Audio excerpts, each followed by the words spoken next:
Planning to appear for UPSC CSE but confused about where to start? Look no further. Vision IAS Delhi presents the GS Foundation Course 2025, 2026 and 2027. Avail centralized access to learning with classroom and online resources. Study material that is expert researched and thoroughly analyzed basis the UPSC exam pattern. Personal and individualized guidance every step of the way to cater to your technical and specific needs. Explore the holistic learning modules we have designed for the UPSC CSE aspirant. Batch starts 20th December, 5 p.m. and 17th November, 9 a.m. Offline come live online classes. With the right ingredients, success is yours to have. Enroll today in the Vision IAS GS Foundation Course 2025, 2026 and 2027.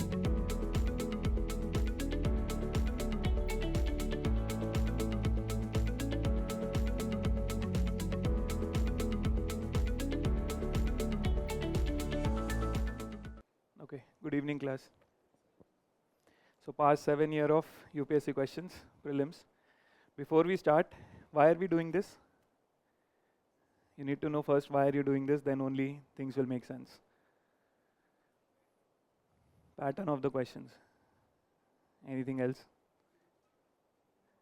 Theme. So do you know what exactly are you preparing for when you're preparing for prelims? There's a very big difference between prelims and mains. Prelims, mains, interview, 3 stage hai, itna to idea. So why this? And specifically for prelims. What are you preparing for prelims? If we talk about specifically in economics, how do you decide what to prepare? Current events. Current events are also very broad. What all in current events? Syllabus. Do we have a syllabus, a detailed syllabus in prelims? See, the whole thing why we are doing this is we need to understand 2 questions.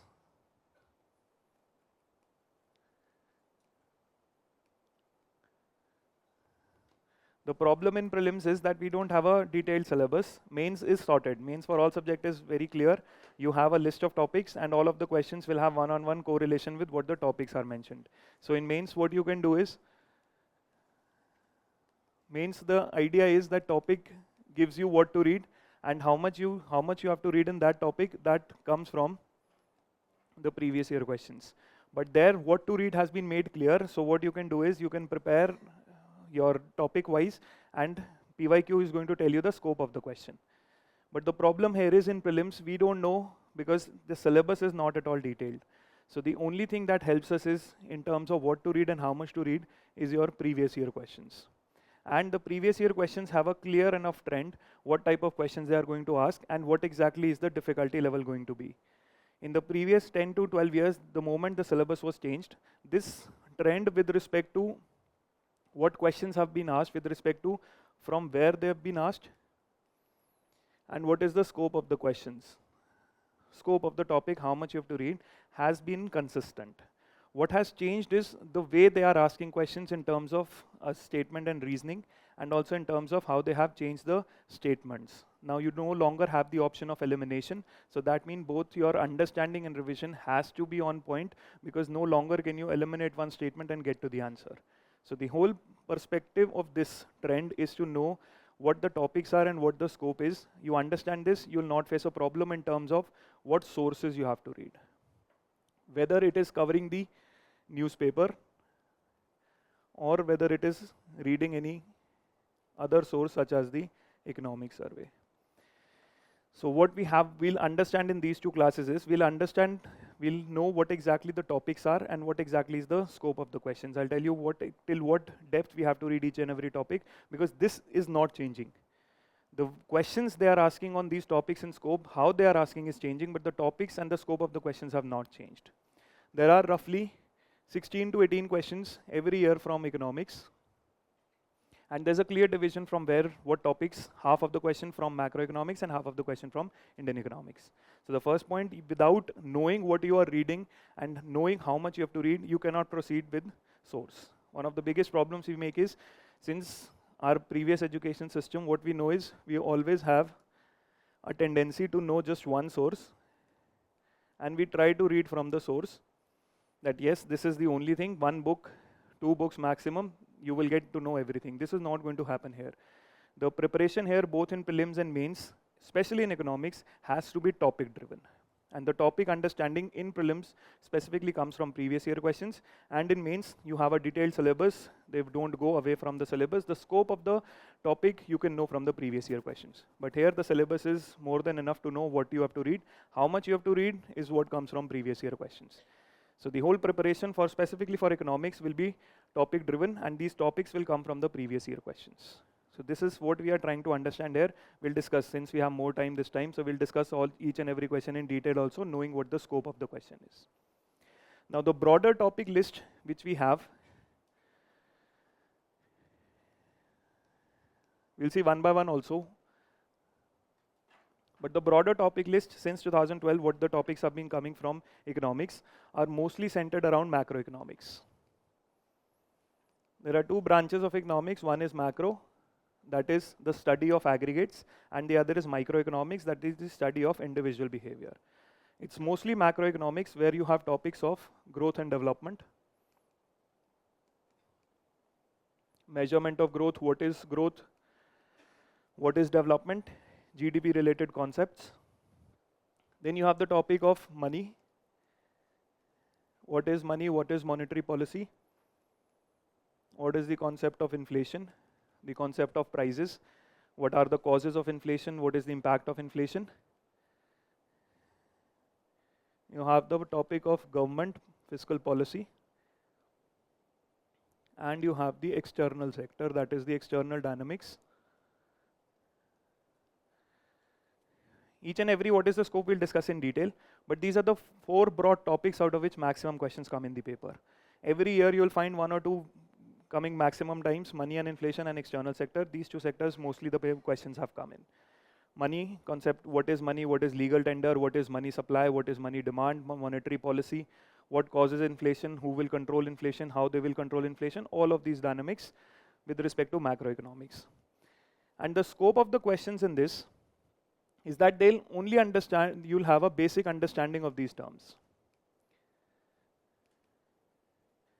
You need to know what the meaning of terms is. For example, what is fiscal deficit? What is revenue deficit? What do you mean by current account? What do you mean by capital account? All of these things. The second thing would mean how they interact in the economy. How will fiscal deficit increase? What is the cause of inflation? And what exactly is its impact on the economy?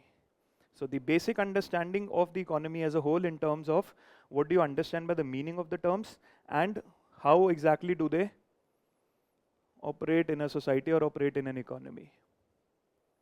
Exchange rate dynamics, how is exchange rate decided? If the exchange rate gets devalued, revalued, what exactly will change? How money supply, what is money supply? How will money supply change? What will its impact be on the economy? And then what RBI will do. So first part is understanding the basic macroeconomics, topic wise, understanding growth and development, GDP, inclusive growth, various indices to measure growth, all of these things in detail. Money, inflation, fiscal policy and external sector. Also sometimes you have certain terms related to microeconomics also, but this is once in 2 to 3 years. We don't have to spend a lot of time in microeconomics. Once in 3 or 5 years, there's only one question. So we don't have to go into the technical details of microeconomics. In fact, technical details yahan bhi nahi chahiye.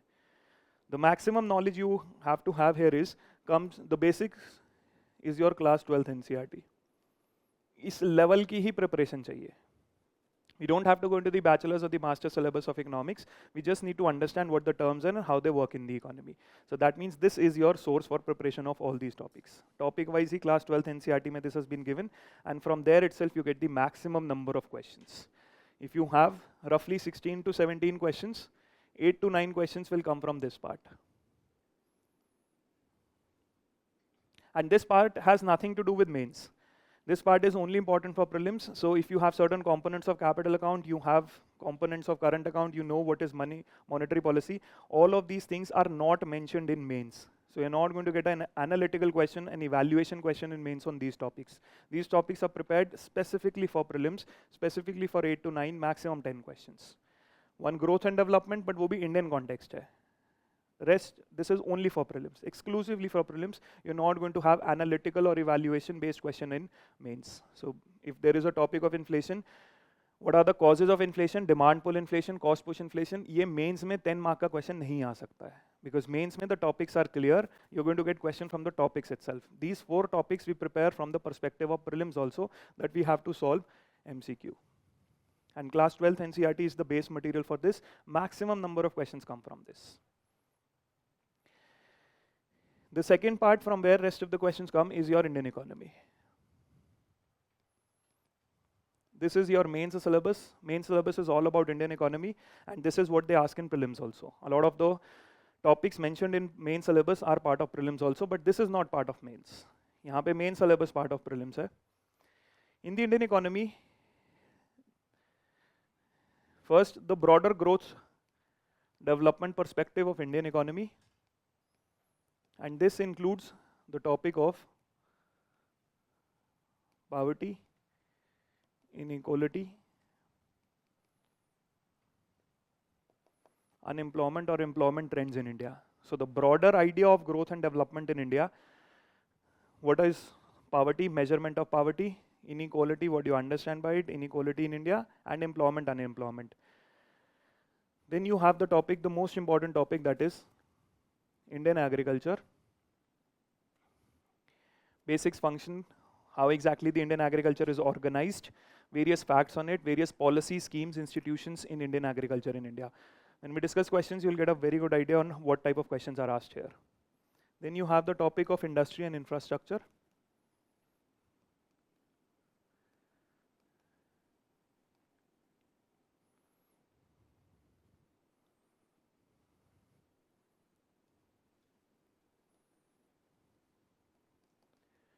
Another important topic, the banking and capital markets in India. This is your financial sector in the country.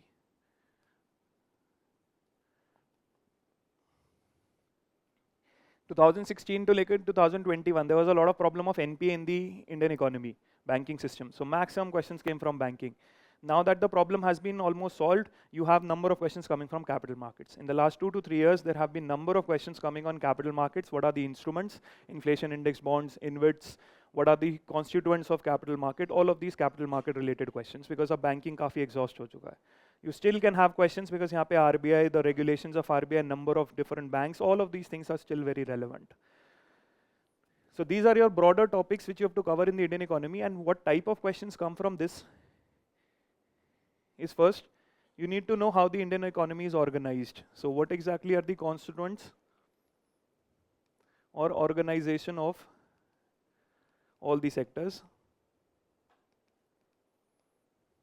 Broad idea, what exactly is, how do we define medium scale enterprises, what is priority sector lending? So the broader idea about all of these sectors, and then it's performance analysis. In this you have question based on trends. The fiscal deficit in the last 10 years have increased, the tax to GDP ratio has increased, this is the amount of money been put in 5 years, 10 years. Broader trend analysis, this is something which we get from the economic survey. And when we do the performance analysis of the Indian economy, so this performance analysis is mostly important for mains, because all of your analysis and evaluation based questions in सारे topics पे mains का part है.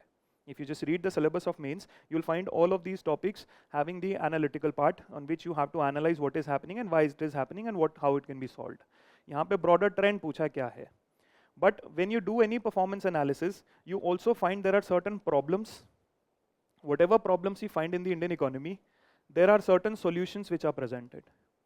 Now solutions are presented in the form of policy, scheme or programs.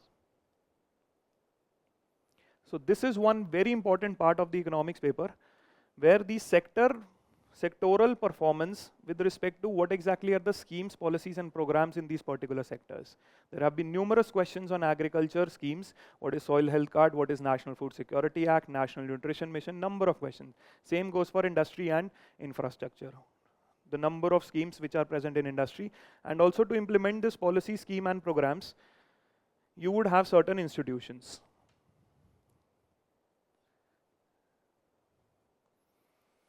So what exactly are those institutions, who have appointed them, what exactly is their composition, what is their decision making mandate? For example, Bank Board Bureau is for what purpose?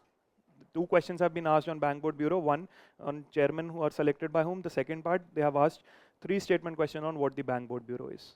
So whenever we do this performance analysis, which is mostly the part of mains, we find problems, the solution यहाँ पे आता है. In fact, there's another topic which is mostly part of your society, that is your social security schemes.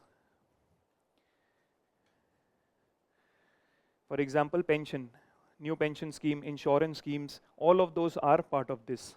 Manrega and different social security PDS, all part of how the state provides. This is again a solution to the problem which we face in the economy. For example, National Food Security Act, they have asked questions. National Nutrition Mission, they have asked questions.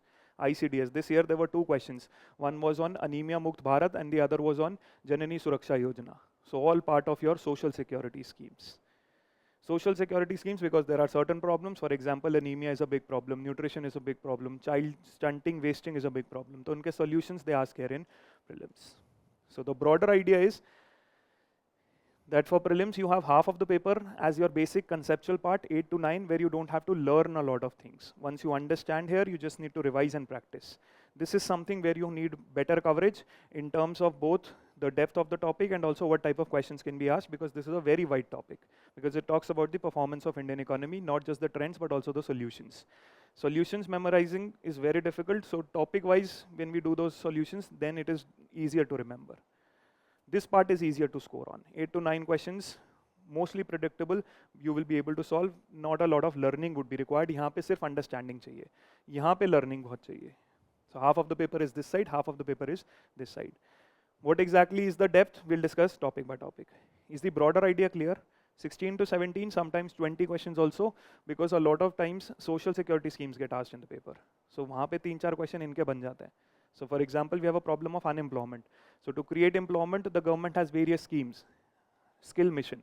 skill mission, then national skill qualification framework, national career service. All of those are solution to the problem of employment. You need to measure it first. Part of industry, how industry and labor regulations are regulated here. So this is part where you need comprehensive. This is where the newspaper helps a lot. Maximum questions here come from the newspaper. Here, based on basic understanding, just prepare the topics. You won't face a difficulty. Is the broader idea clear? What exactly is the domain, topics to read, and how much to read? This part is not going to come in mains. This is the part which is going to come in mains and prelims both. Is it clear? All based on previous year questions right from 2012 onwards. The trend has not changed. The difficulty level of the question has changed in terms of how the question is being asked. Again, they've not gone too much depth. How it is being asked in terms of framing the statement and framing of the options, that has become difficult. Topic list wahi hai. So that means now what your strategy will change this year is you need to understand and also revise better, because you will not have the option of elimination anymore. So you will have to know all the 4 statements. You need more revision and you also need better practice, because until and unless you know all the statements, the question will not be solved. Is it clear? Now we discuss topic wise. We'll take macroeconomics first and we'll try to finish all those 4 today. The first topic here is money and inflation, money, banking, inflation.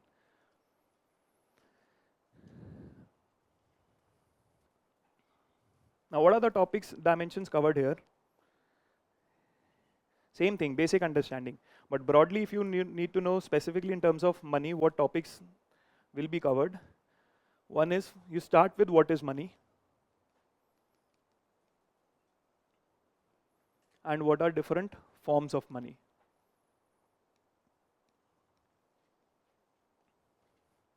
This year there was a question on digital currency. There have been questions on UPI. There have been questions on bitcoins. All are different forms of money. There have been questions on legal tender. What is money? Then what exactly is money supply? What is money demand? And the dynamics related to money supply and money demand.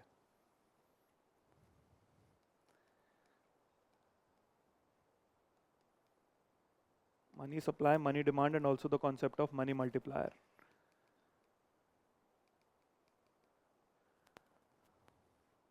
Then monetary policy dynamics.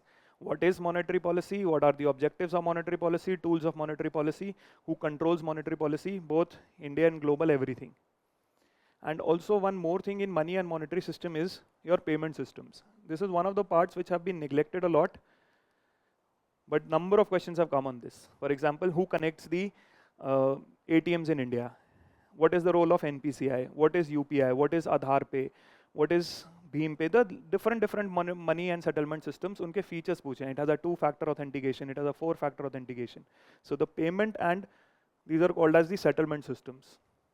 This is also under the domain of RBI. Specifically, Indian payment and settlement systems have been asked.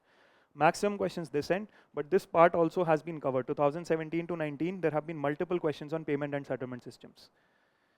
Linking of ATMs, what is the role of NPIs, the RuPay credit card, the Aadhaar linked payment systems, uske factor of authentication kitne hai. So a lot of related instruments. UPI aayega to kya hoga, all of those things. So all of those are payment and settlement systems. IMPS, NEFT, RTGS, all of those concepts. Check clearing systems and everything. This is the broader topics you have to cover.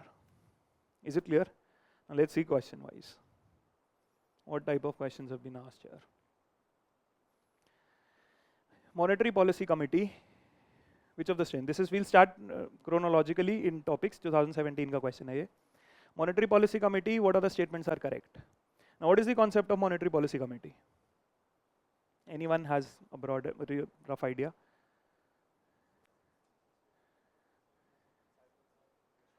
Inflation rate. See, the idea is monetary policy is the concept of controlling money supply and money demand. And who controls money supply and money demand? This is the central bank. But the problem in India with respect to controlling money supply and money demand was that central bank does a lot of different things apart from money supply and money demand. For example, the central bank also maintains the or can have intervention in exchange rate. Central bank also maintains the manager of the government debt. So there are multiple functions at one point of time which the central bank is doing. So now the question was that what exactly would be the objective of the monetary policy in country? This was answered by the Urujit Patel Committee in 2014.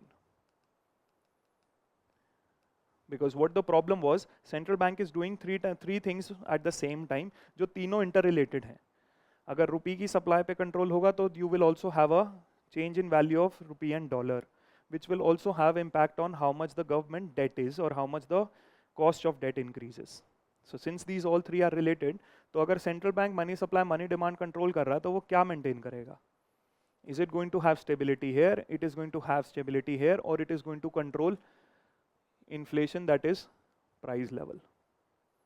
The Urujit Patel Committee in 2014 said that the only function of the monetary policy should be to maintain price stability, but it does not have to sacrifice growth. So ये उसका objective है. Now why did he mention price stability and growth? Any idea why price stability along with growth? Yes, because this is your aggregate demand curve and this is your aggregate, ये general price level है और ये आपका output है. Is this clear? The rough idea, demand and supply curve. Now, if the inflation increases because of aggregate demand, that means you are having two things at the same time. You are having increase in price level and you are also having expansion of output. That means if the aggregate demand increases, you have both inflation and growth. This is called as the inflation growth trade-off. That if the price level is rising because of increase in aggregate demand, you're going to have both inflation and growth. And now if the central bank wants to control inflation, it is also going to sacrifice growth. अगर ये curve हम वापस लेके आते हैं यहाँ पे, तो इन्फ्लेशन तो कंट्रोल होगा, बट साथ ही साथ आउटपुट भी कम हो जाएगा. So that is why the objective is that you have to maintain price stability and also not sacrifice growth. ये दोनों का balance बनाना है. How will this balance? Is the broader idea clear? How will this balance be created? How will this balance be created? This monetary policy committee will be constituted, which will have 3 members from RBI and 3 members as experts, which will be nominated by government for a period of 4 years. And to maintain price stability and growth, this committee will get a target of inflation by the government in consultation with RBI. जब price stability और growth करना है, तो who is going to control? We believed that RBI is not the lone body. We need experts from outside also. This is why monetary policy committee. We are going to give them a target for inflation, which is to be set by the government in consultation with RBI. So the government said you will maintain CPI in the range of 4 plus minus 2%. आपको inflation control करना है, इस index पे 4 plus 2 minus करना है, and this target was set for 5 years. And if you are not able to do this for consecutively 3 quarters, you will be answerable to us. So now objective was given. A committee was created which had expertise not related to, because what happens is if you give the role to just one body, there is more of group thinking. Conformity बहुत होती है, so you don't have diversity of opinions. To have diversity of opinions, bring more experts. The government said 3 members here. Target we are going to set on inflation. The government will determine on CPI 4 plus minus 2. और आप ये target achieve कैसे करोगे? इसके लिए you have tools of monetary policy. What are different tools of monetary policy? There are 3 tools of monetary policy. One is the reserve ratios. You can control price also through CRR and SLR. One part is this, that how much amount of loans will be created. We'll come to this concept when we discuss money multiplier. The second is the liquidity adjustment facility. Liquidity adjustment facility is the bank's borrowing and lending operations with RBI. In this liquidity adjustment facility, you have the repo rate, the rate at which RBI gives money to banks. You have the concept of standing deposit facility rate, the rate at which banks give money to the RBI but no collateral in return. अगर वो collateral operations हैं, it is called as reverse repo. And if you don't have a collateral to give and you want to take money, then you have marginal standing facility rate or the bank rate. ये सारे interest rates हैं at which RBI borrows and lends with the banks. This is the rate at which RBI lends. These are the rates at which RBI lends when there is no collateral. And these are the rates when RBI takes money from the banks. So one is reserve ratios, how much reserves you have to keep as a percentage of deposits. The other is borrowing and lending operations with RBI. And the third is the open market operations. Selling and buying of government securities. So the RBI or the Monetary Policy Committee can maintain this inflation by these all tools: reserve ratios, liquidity adjustment facility, and open market operations. The tool which the RBI uses the most is repo rate. This is also referred to as the policy rate. हर 3 महीने में there would be 3 meetings minimum of 4 meetings minimum of the Monetary Policy Committee every year, after which they will have a press conference and tell us what the changes are. The first announcement they make is on what the policy rate is. Is it clear? So now if you see the depth of the topic, you only had to know what monetary policy is, what tools of monetary policy are. You don't have to go in too much detail. It decides the RBI's benchmark interest rate. Policy rate is also referred to as the benchmark interest rates, क्योंकि जिस rate पे RBI पैसा देगा market उसी rate से आगे देगी, because RBI is the benchmark. It is a 12-member body including governor of RBI and is reconstituted every year. It's a 6-member body which is reconstituted every 4 years. 3 new members. RBI के 3 members, they are fixed. One is the governor, one is a deputy governor, and there's another officer which is appointed by the central board of the RBI. And there is a tie between this 3-3, then you have a extra vote, cast-in vote to the governor. It functions under the chairmanship of the Union Finance Minister. This is wrong. It is under governor. At the end of the day also, if you know basically कि monetary policy किसकी है, it's of the government or the central bank.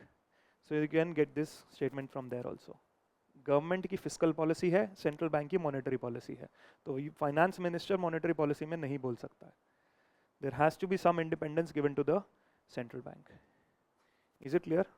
Will not see the options because अब question आ नहीं रहे options वाले, कि elimination से हो जाए. So you will have to know the statements, otherwise ये एलिमिनेशन से would have been easy. If you know this you eliminate to 1 or 3, but now you don't have this option, so there is no point doing this. Which one of the following statements correctly describes the meaning of legal tender money? What is legal tender money? And why are we talking about legal tender money? The question is, what is money? What exactly is the concept of money? Medium of exchange, that's it.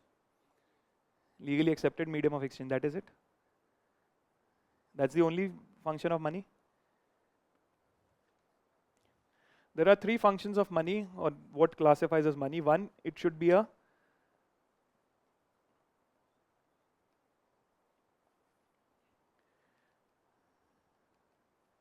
unit of account. You also need to account value of different things in terms of money. Medium of exchange, unit of account, and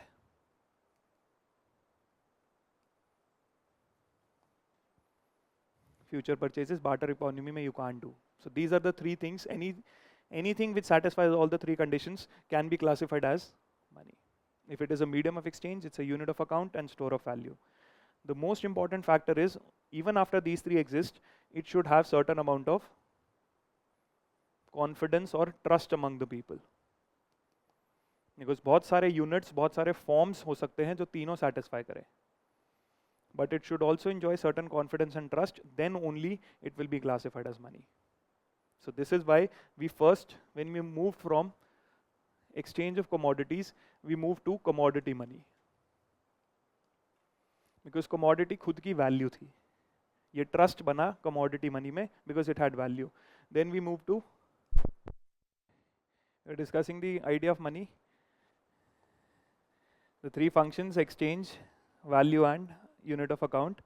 So we started with barter economy. Economy, that is exchange of goods and services. That became a problem because unit of account was difficult, and also store of value. Then we moved to commodity. Commodity had its own limitations, that how will you control the supply? Whether you can have more supply or less supply, and if you can't control the supply of money, it can have impact on price level. The money has an important impact on price level. Money into velocity is your price level into GDP. तो अगर ये constant रहता है और money supply बढ़ जाएगा तो price level बढ़ेगा. So there is a relationship between money supply, money demand, and price levels. So we need to have certain control over the commodity supply, which we did not have. This is why then we moved to metallic money. Metallic money में first we had full-bodied coins. Full-bodied coins meant whatever is the face value of the coin is equal to the intrinsic value. Then we could not have too much of full value, full-backed coins, full-bodied coins, because we needed more money for increasing economic transactions.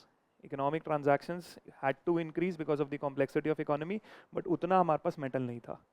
This is why it became representative, where face value and intrinsic value was not the same. And then we came to paper currency.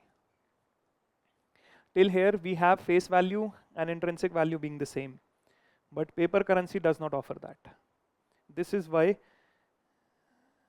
you had to create the trust through legal tender. This is also referred to as fiat currency, because from the order of the government you have to accept it, because इसकी value नहीं है. Earlier we started with same metallic money, that whatever was the backing, underlying backing of the currency, you would have equal amount of gold. But that also system meant that you had limited supply. Economy में और need है money की, वो और नहीं बना सकते. This is why now paper currency is not backed by anything. This is the concept of legal tender. That means if any exchange or transaction has to take place, you cannot refuse. Why? Because this is the order of the government. So trust in the paper currency comes from, this is what creates the trust. So we were solving the three problems: was medium of exchange, unit of account, store of value, along with people should have trust. So paper currency solves all the four problems. You have trust created by the government, you have medium of exchange, unit of account, and also store of value.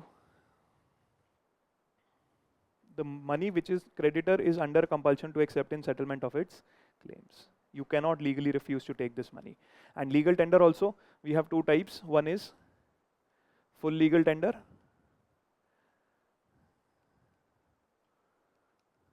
or partial legal tender. What is full legal tender? Any idea? Paper notes are full legal tender. That means transaction of any amount, paper currency will be acceptable.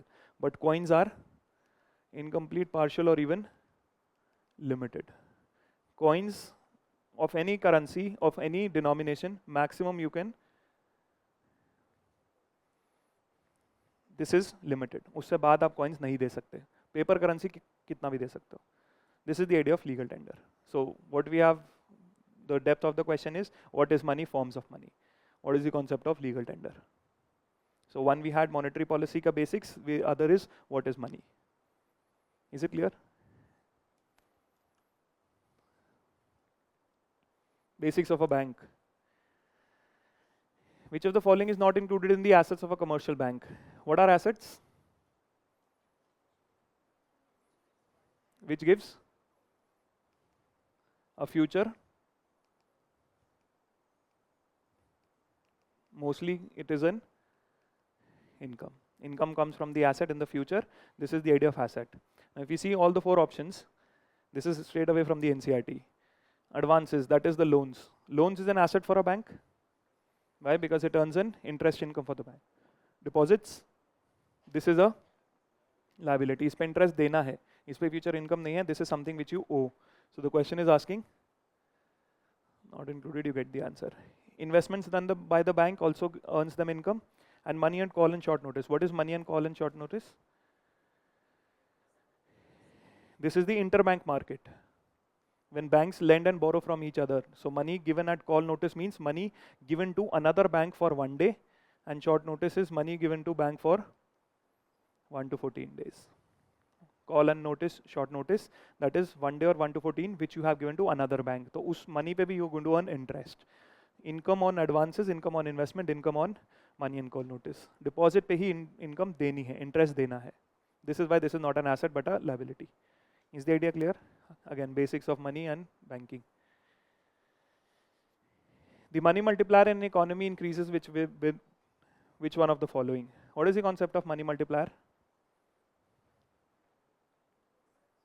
Banks. The whole idea is whatever is the monetary base which has been printed by central bank, and whatever is your money supply in the economy. The idea of money supply is what is money supply? The stock of money available in the economy at one point of time available with the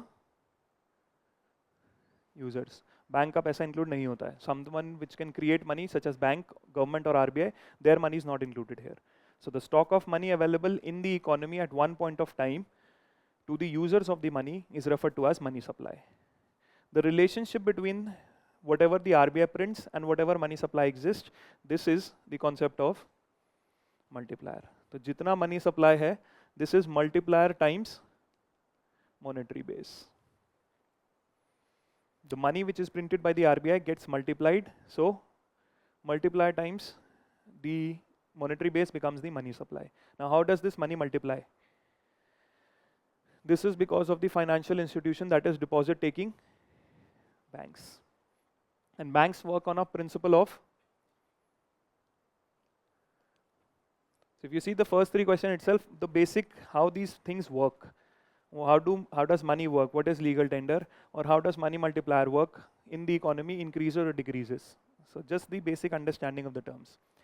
Now banks work on a fractional reserve system, which means whatever the deposits bank get, they can use this money to give out as loans or investment. Only a percentage, only a fraction of the deposits can be used. Rest have to be kept as reserves. So the idea of money multiplier is whatever deposits bank get, a fraction of it can be given as loans because some part is to be given as reserves. This is how money multiplies, because एक ही time पे deposit भी available है और loan भी बन गया है. So for example, a person A deposits 100 rupees in the bank. You have to keep some as reserve.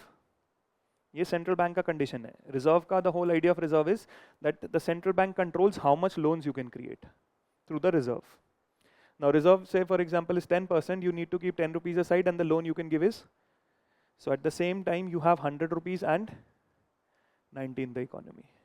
100 का deposit भी है, 90 का loan भी है. This is how the money has multiplied from 100 to 190. This keeps on moving in the economy till the reserve is over. You will have creation of 1000. 100 से 1000 बना लिए. This is the concept of why multiply? Because the banks work on a system of fractional reserve. अगर ये full reserve हो जाएगा, फिर multiply नहीं होगा. फिर सारा का सारा रिजर्व रखना पड़ेगा, लोन नहीं दे सकते. Then the bank is only a custodian of people's money.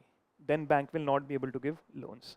Since banks work on a fractional reserve system, they keep fraction as reserve and some as loans or investment.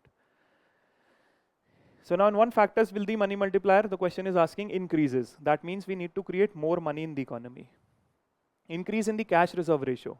So if the RBI increases the reserve, will the bank be able to create more loan or less loan? So this would not be correct. Increase in banking habit of the population. Why? Because this 100 rupees is coming to the bank, banking habit increases, more money comes to the bank. More money comes to the bank, that means more loans you can create. Increase in statutory liquidity, both are type of reserves, ये दोनों नहीं होंगे. Increase in the population. Alone population doesn't tell us anything, whether they come to the bank or not, that is important. This is the idea of multiplier. In fact, multiplier, if you see, works on two factors. One is the behavior of the consumer and the other is behavior of the bank. This behavior of the consumer you can understand from the currency deposit ratio. How much they are holding in currency and how much they are holding in deposits. तो अगर banking habit increase होगी, deposits बढ़ेंगे, currency deposit ratio will fall and multiplier will increase. Second is bank behavior. How much is the bank keeping as reserves? This is called as the reserve deposit ratio. What are the reserves they are keeping as a percentage of the deposits they have? So multiplier can be understood through two concepts: currency deposit ratio and reserve deposit ratio. Behavior of people, behavior of banks. Why we are talking about behavior of banks and not just the central bank? क्योंकि जो reserves हैं they comprise of two parts. One reserve is the statutory reserves, जो RBI ने बोला उनको रखने के लिए. These are in the form of CRR and SLR. Also, the banks might keep some. The banks think that the outside environment is not safe enough to give a loan. Loan risky हो सकता है. It's better to keep excess reserves. This is completely dependent on bank. This is why we are saying it depends on two things: behavior of the bank, enforced both by RBI and themselves, and behavior of people. तो अगर ज़्यादा लोग bank के पास आएंगे तो deposit बढ़ेगा. Currency deposit ratio जितना कम होगा उतना ही मल्टीप्लायर बढ़ेगा. If this falls, that means deposits are rising, currency is falling with people, there is more money with the banks, multiplier increases. Is it clear? What is the idea of money multiplier? They repeated the question also in one of the years. If you withdraw 1 lakh in cash from your demand deposit account at your bank, the immediate effect on aggregate money supply in the economy will be. Money supply is the stock of money available. It can be measured through 4 variables. See why we are talking about M1, M2, M3, M4, क्योंकि ये NCERT में mentioned है. Otherwise there are new monetary aggregates which the RBI uses. NM1, NM12, L1, L2, there are different aggregates. We're not talking about them because the NCERT sticks to these 4 only. M1 is currency in circulation plus, or currency with public, not in circulation, with public plus demand deposits. ये सबसे narrow concept है money का. Currency in with public and demand deposits, not currency in circulation, क्योंकि currency in circulation में bank का पैसा भी होगा. यहाँ पे बैंक का पैसा नहीं है. Currency with public and demand deposit. Now currency and demand, if you withdraw 1 lakh in cash from this, the demand deposits will or 1 lakh from this, currency will increase. So money supply should be unchanged, right? But if you understand from the concept of multiplier, if 1 lakh has been withdrawn, right? If 1 lakh has been withdrawn, that means the bank can now create less loan. Less loan means what? Money supply will increase or decrease? So what should be the answer?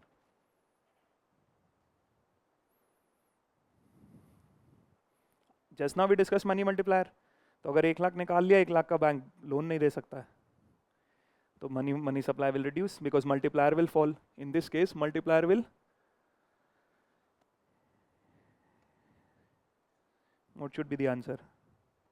Why?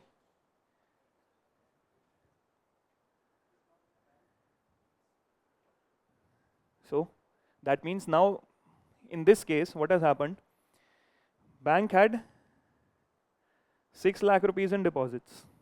It gave out as loans. Say for example 1 lakh it kept as reserve and 5 lakh it has given out as loan, right? But in the second case bank has 5 lakh. The loan amount did not fall. What will be the answer?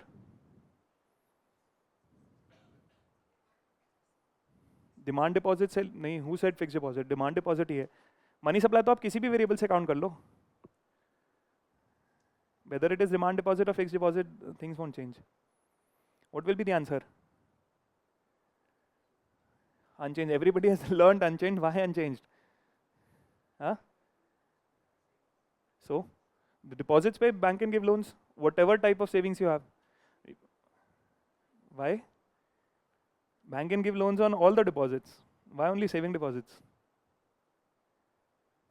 Fixed deposit पे bank can't give loans.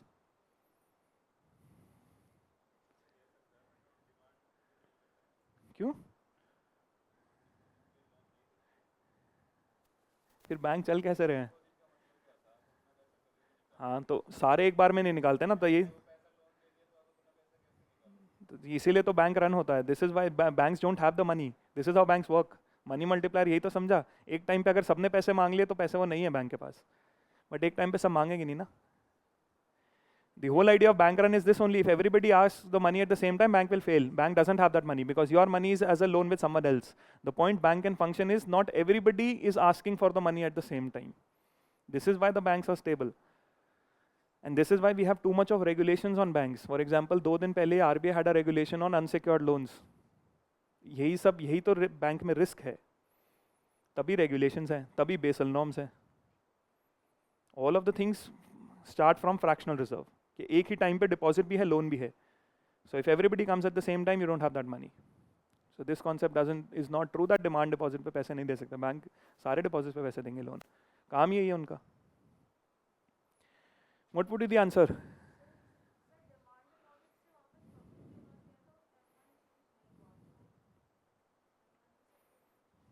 क्यों? वो currency circulation कम हो सकती है ना. Loan में भी तो मिल सकता है 1 लाख एक्स्ट्रा. अब 6 लाख के 5 लाख के लोन की जगह अब 4 लाख का लोन जा रहा है. जैसे broad example I am using, 4 lakh का लोन जा रहा है तो 1 लाख लोन कम नहीं हुआ currency in hand. New person who got the loan, तो उसके पास अब 4 लाख है 5 लाख की जगह, तो मनी सप्लाई कम नहीं होगा. The question is asking immediate effect because this activity to happen will take some time. So money supply will definitely reduce, but after a point of time. क्योंकि now this bank knows that it has 6 lakh, has 5 lakh, not 6 lakh. तो अब जब भी loan करना है bank को, तो वो सिर्फ 4 लाख ही दे सकता है, 5 नहीं दे सकता. But this activity will take some time. So the key word here was to understand the concept, then only. रट्टे से नहीं होगा. इमीडिएट की वजह से ही ये आंसर सही हुआ है यहाँ पे. Is the concept clear? Because bank will realize today someone withdrawed 1 lakh rupees. Today itself bank is not making loan, but tomorrow, day after, when the bank has to make a loan, now the bank does not have 6 lakh but has 5 lakh. तब money supply कम होगी after some point of time, जब वो loan करना होगा. Immediately loan नहीं करना है, इसलिए immediately there is no impact. But after a point of time there will definitely be impact. इसलिए इमीडिएटली का टाइम नहीं है. 1 घंटे बाद ही कोई लोन लेने आ गया. This is why we're talking about immediate no impact, but after a point of time, definitely the money supply will be less because multiplier will be less. Is it clear? क्योंकि currency in circulation कम होगी. पहले loan मिला 5 लाख का, अब loan मिला 4 लाख का. तो after a point of time, this will definitely happen. Is it clear? Immediately is the reason why no impact, no change. But the loan has to be made, money supply will be less. Is it clear? And why multiplier or bank fractional reserve is what creates the instability in the system. एक ही बार में सारे लोग पैसे लेने आ गए, bank के पास वो नहीं है, because your money is as a loan with your neighbor. Is it clear? If the RBI decides to adopt an expansionist monetary policy, which of the following it would not do? First thing is you have to read the question carefully. The UPSC also makes it bold and italics. तो सारी सुविधाएं दे रखी हैं, उसके बाद भी ना पढ़ो तो अगले साल आना फिर. Now, why would the RBI adopt an expansionist monetary policy? There are 2 types of monetary policies, expansionist and contractionary. Contractionary में what the RBI does is money becomes costly, and expansionist money is lose money policy and dear money policy. Cheap money. Now, when does the RBI make the money cheap? That is lose money policy. In what circumstances is this done? When the RBI wants to push for growth. Because lose money easy hoga, so you will have increase in investment demand, increase in consumption demand. Your output of the economy is what? Consumption demand plus investment plus government and. तो इन दोनों को अगर increase करना है, you want people to take more loans, you want investment to have more in the economy, therefore you will have lower interest rate, cheap money policy. This is the idea. And when does the RBI follow a contractionary policy? In case of inflation.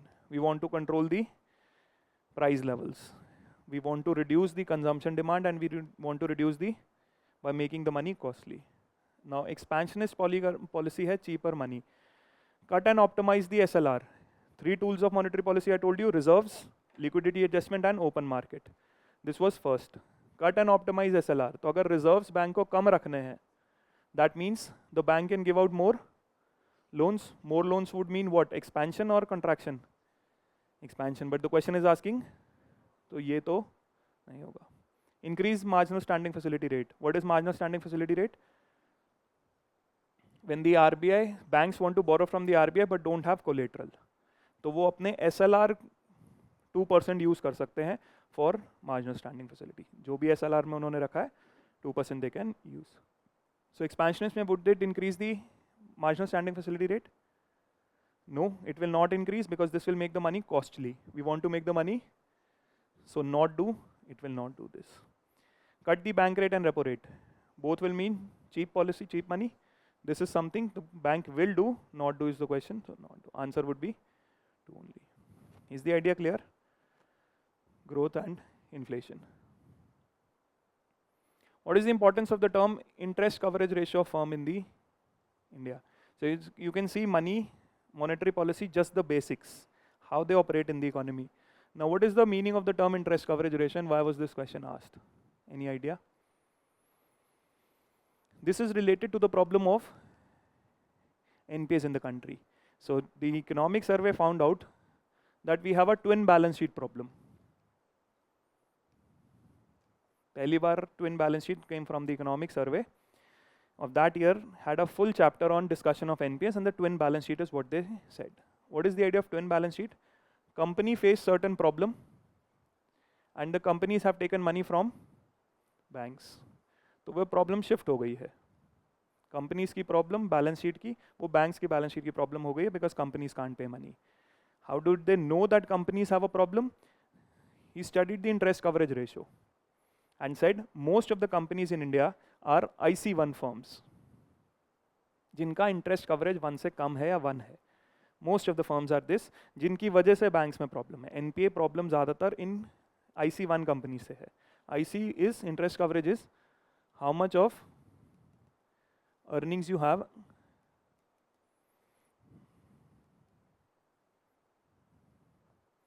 if this ratio is less than 1, that means this number is higher than this. Earnings are not able to cover this. If this number is less than 1, that means this number is higher as compared to this. IC coverage less than 1 would mean earnings are lesser than, तो आपकी liability ज़्यादा है और आपके पास पैसे नहीं है. This was the twin balance sheet. This is how the economic survey explained it, and this is how the newspaper carried these terms for a whole 1 year. That companies are IC1 firms. This is why the question, what is the importance of the term interest coverage? Is the idea clear? This is how the analysis of one of the topics of Indian economy, you can have a question in prelims. Now they are asking about what the meaning of the term is or what is its significance. They did not ask any fact के कितनी companies का है क्या है. So this is not a fact based question. This is a term based question to understand that whether you know what is interest coverage or not. Is the idea clear? It helps in understanding the present risk of a firm that a bank is going to give a loan to. Now if a company applies for a bank loan and the bank knows what is its earning and what exactly is the present interest payments, इससे पता चल जाएगा bank को कि पैसे मिलेंगे कि नहीं मिलेंगे. If you have good earnings to cover your interest payments, the bank will give you loan. If you have poor, the bank will not give you the loan or give you at a higher interest rate. This is clear. It helps in evaluating the emerging risk of a firm that a bank is going to give a loan to. Why emerging risk? Because interest payment बढ़ जाएंगी, तो आपकी earning उतनी है कि नहीं है. तो दोनों चीजें पता चल गई, present risk and also emerging risk. I can know the present situation also and the future also. This is also true. The higher the borrowing firm's level of interest coverage ratio, the worse is its ability to service its debt. Yes.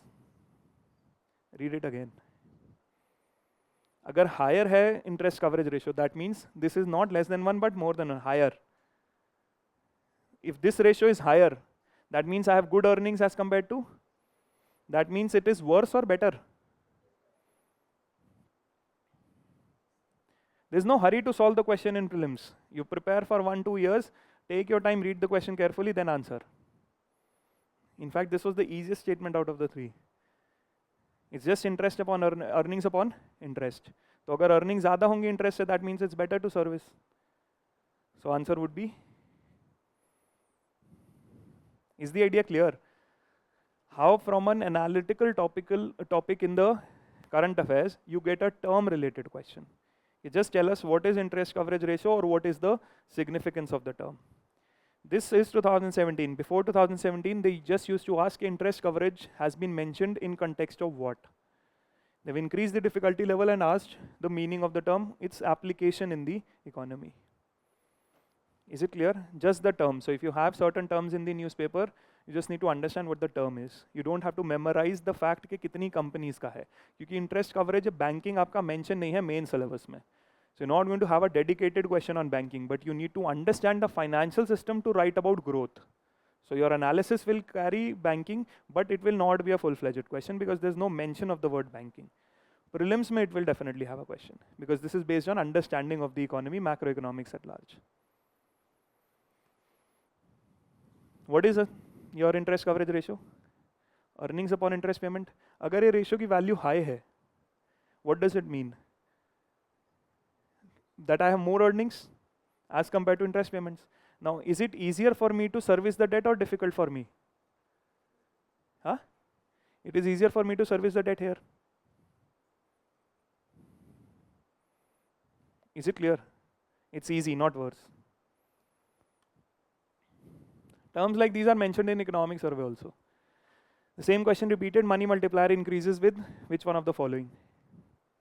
Same question, increase in CRR, SLR, banking habit or population?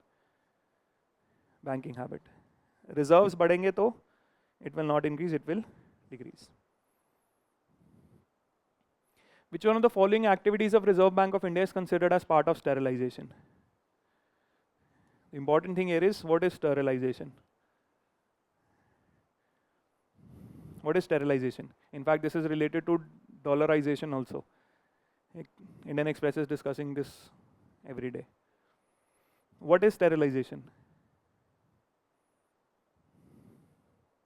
Effect of, if you have too much of dollar inflow in the Indian economy, this is why dollarization it has a significant impact. If there's a too much of dollar incoming in the Indian economy, what will happen to the exchange rate? If there is too much of dollar, and how is the exchange rate decided? Exchange rate is decided on demand and supply of, ये आपका price of dollar है, ये आपका quantity of dollar है. Price of dollar, quantity of dollar, supply and demand will decide the price. Is it clear? I'm saying due to certain reasons, the supply will increase. Supply increases, the curve shifts here.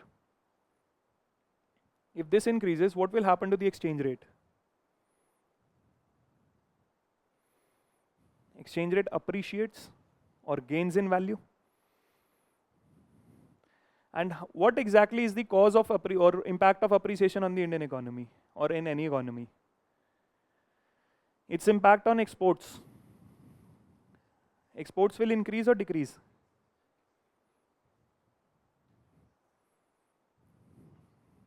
अगर 120 rupees का एक shirt है, the first case, what is the price when it is 40 rupees? $3. What is the price of the shirt in the second case? 30 rupees. $4. This is 40 rupees, this is 30 rupees, $4. When the shirt becomes costly, will I have more exports or less exports? This appreciation will kill my exports, which is going to have an impact on my, if this decreases, my import, the GDP will fall. I can have slowdown in the economy because exports are falling. Now I want to control this activity. Inflow हो रहा है. Now I want to control the appreciation in rupee, in dollar. Now if I want to control the appreciation, that means I will try to bring the supply back. I will try to do this because I want to control the appreciation because it is hurting my exports. If I want to bring the supply back, the RBI will buy dollars. Right? Supply कम करनी है तो RBI will buy dollars. And if it has to buy dollars, it will have to Sell rupees. And if sell rupees, that means the money supply will, this will lead to significant. Why? Because output नहीं change हो रहा है पर money supply बढ़ रही है, तो that means my price level will also rise. This is inflation because I'm selling rupees, I'm buying dollars. That means I will have to buy back the rupee. Then only inflation will be controlled. Now to control this rupee, I will sell government security, and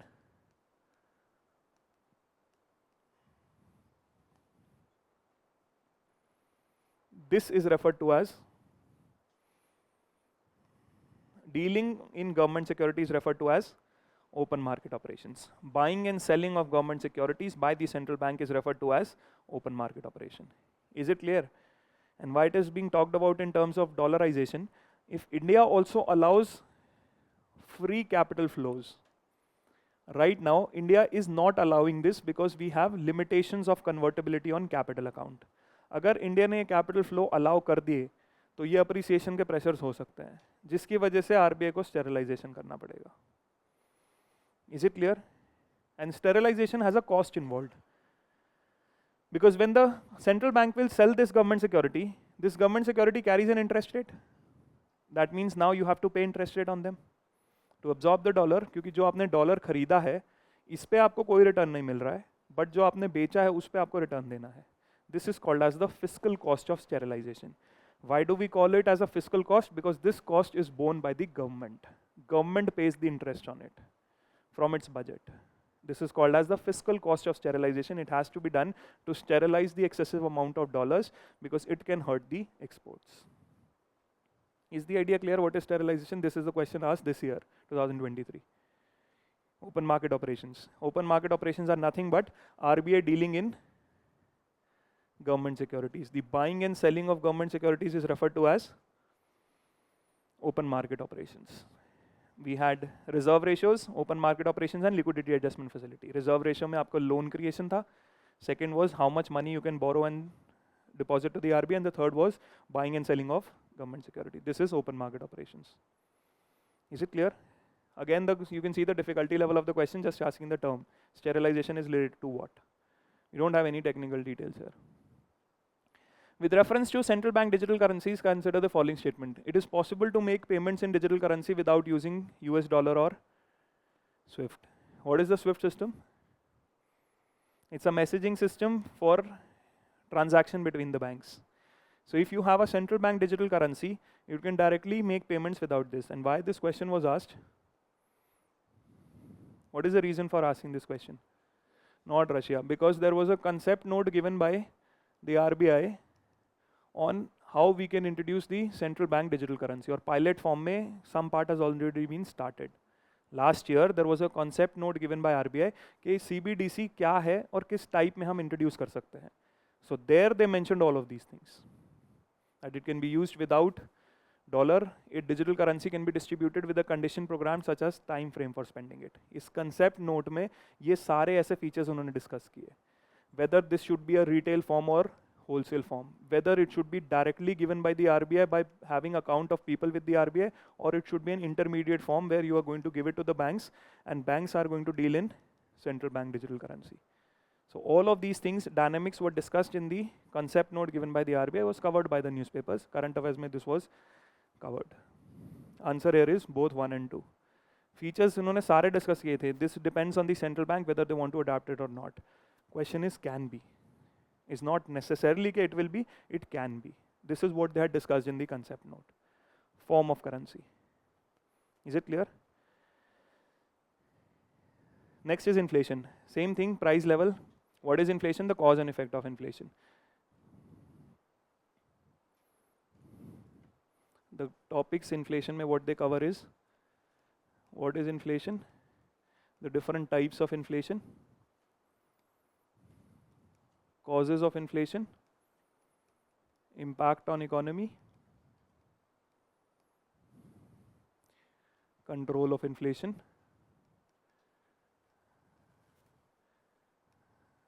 by the RBI, by the government. there's another important thing. Measurement of inflation. So these are the subtopics to be covered in inflation. What is inflation? Types of inflation. There are multiple types: headline, core, your walking inflation, running inflation, hyperinflation, stagflation, different type of inflation concepts. Causes of inflation: demand pull, cost push, and other factors. Impact on economy of inflation, measurement of inflation, and control of inflation. This again, all of these subtopics come from the question itself. So first question is on measurement of inflation. How do we measure inflation in the economy? CPI. How do we measure? What are the different mechanisms?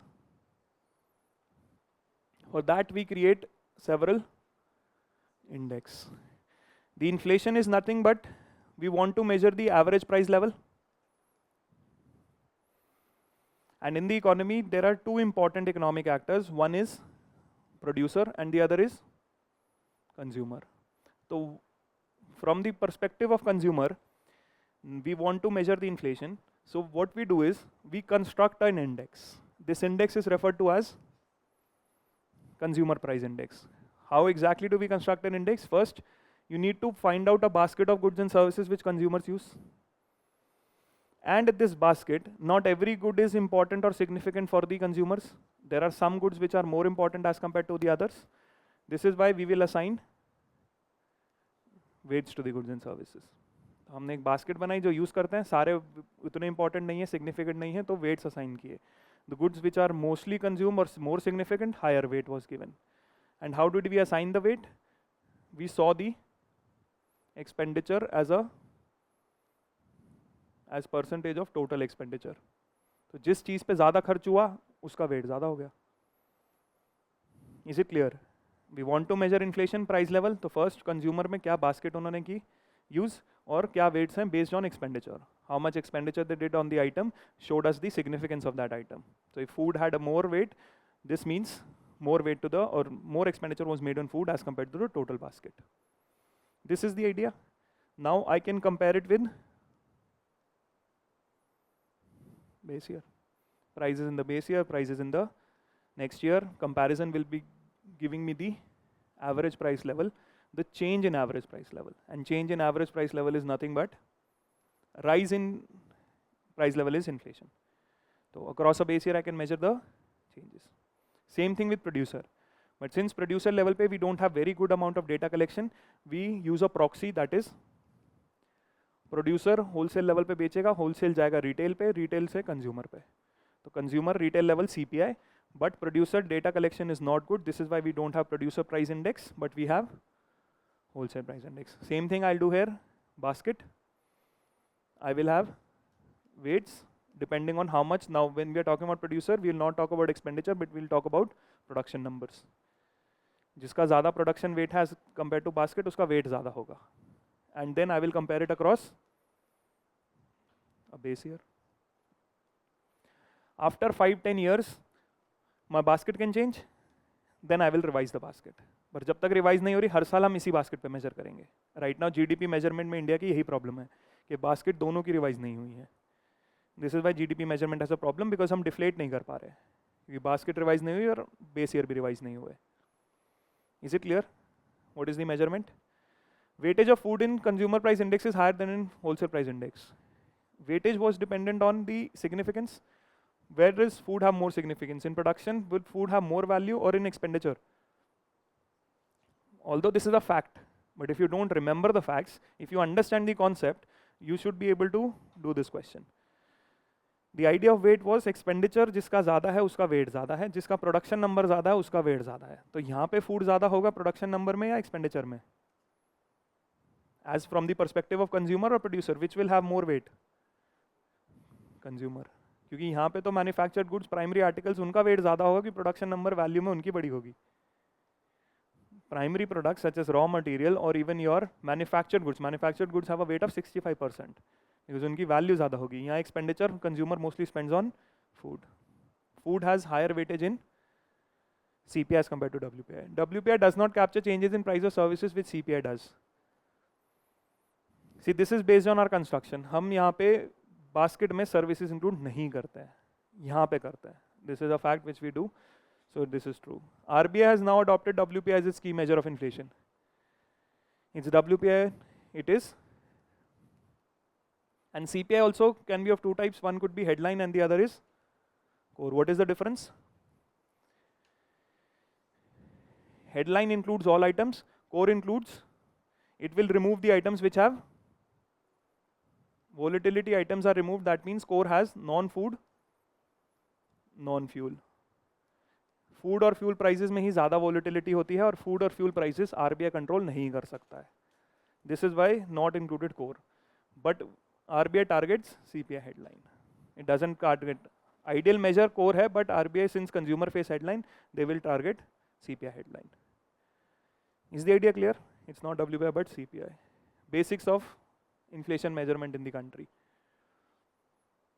Which one of the following is likely to be most inflationary in its effects? Causes of inflation. What are the different causes of inflation?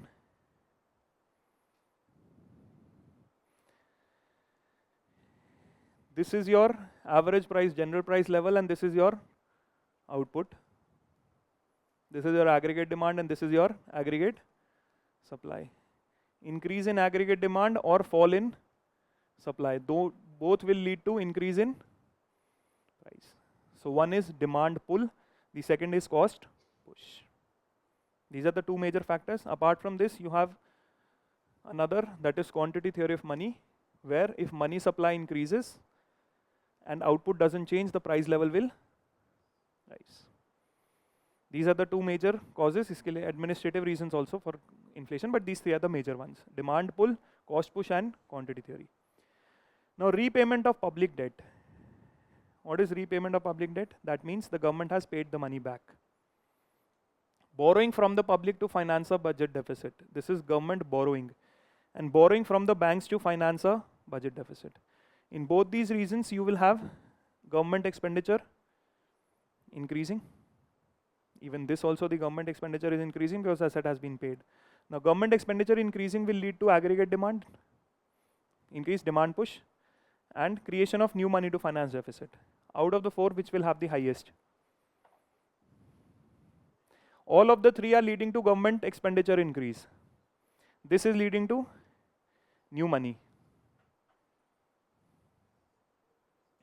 All of this, your output will also can increase, but this is output constant, new money being increased. This is the most inflationary out of the all.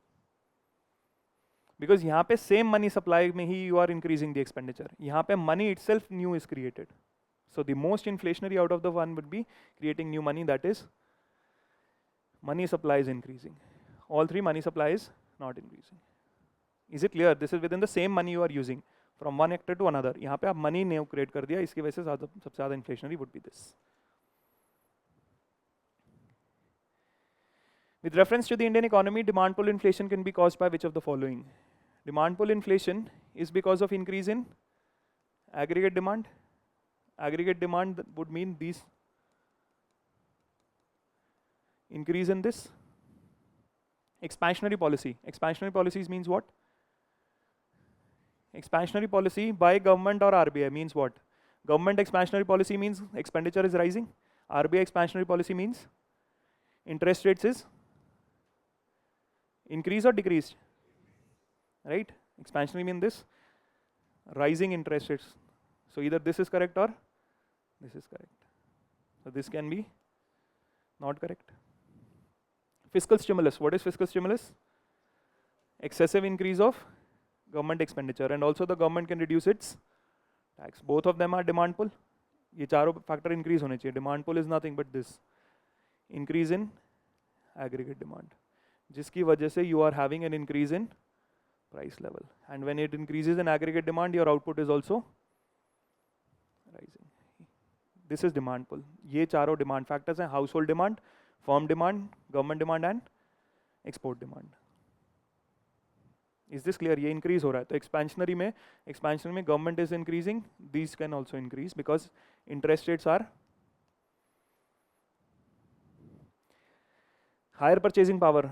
This would mean consumption and expenditure is increasing. ज़्यादा income, higher purchasing power. Inflation indexing wages is. Would this be a demand pull factor?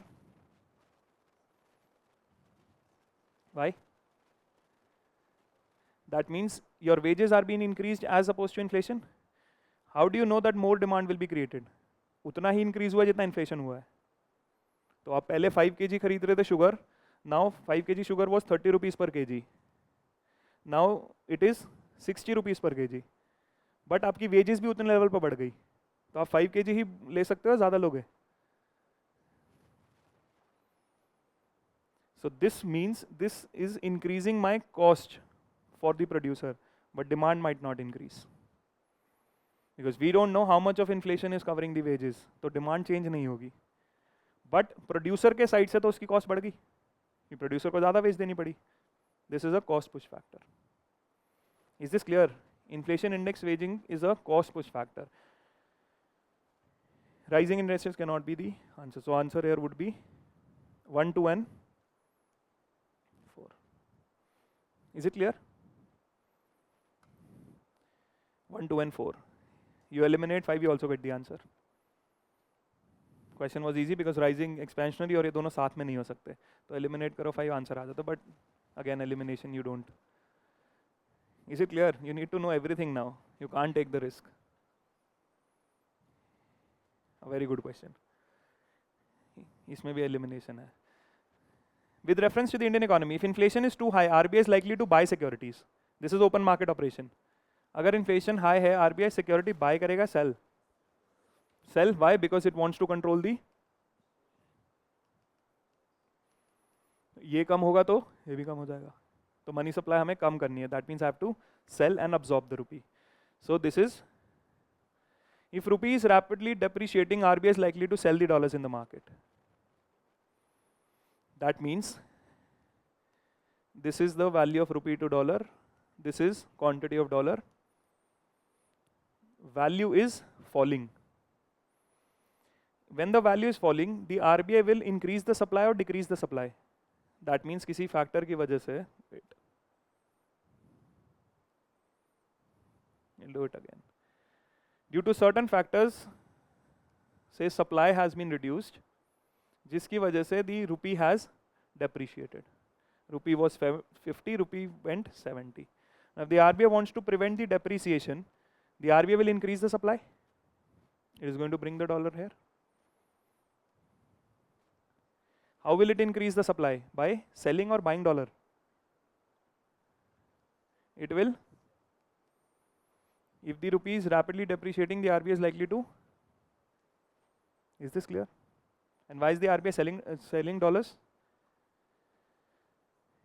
Why is the RBI selling dollars?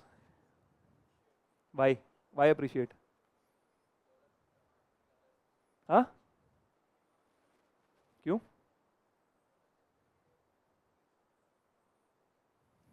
अगर depreciate हो रहा है 50 to 70, तो ऐसा क्या impact है economy में जो आरबीआई सेल करेगा डॉलर?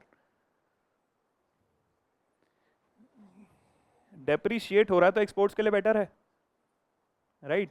बट इंपोर्ट्स के लिए क्या है? If I am doing $100 worth of imports at 50 rupees, I have to pay 5,000, but now I have to pay. तो अगर शॉर्ट स्पैन ऑफ टाइम में डेप्रिसिएशन होता है, then I have to control this movement. I can't let it go to 70, 80. I have to control it to somewhere around 60 because my imports will become very costly. And Indian imports are inelastic. That means I can't reduce the demand. I am importing. तो इसका price एकदम से बढ़ जाएगा जिसकी वजह से inflation बहुत हो जाएगी इकोनॉमी में. This is why the RBI brings it to 60. This is why the term here is. Otherwise depreciation can benefit the economy because depreciation से export बढ़ जाएगा. If interest rates in US were to fall, that is likely to induce RBI to buy dollars.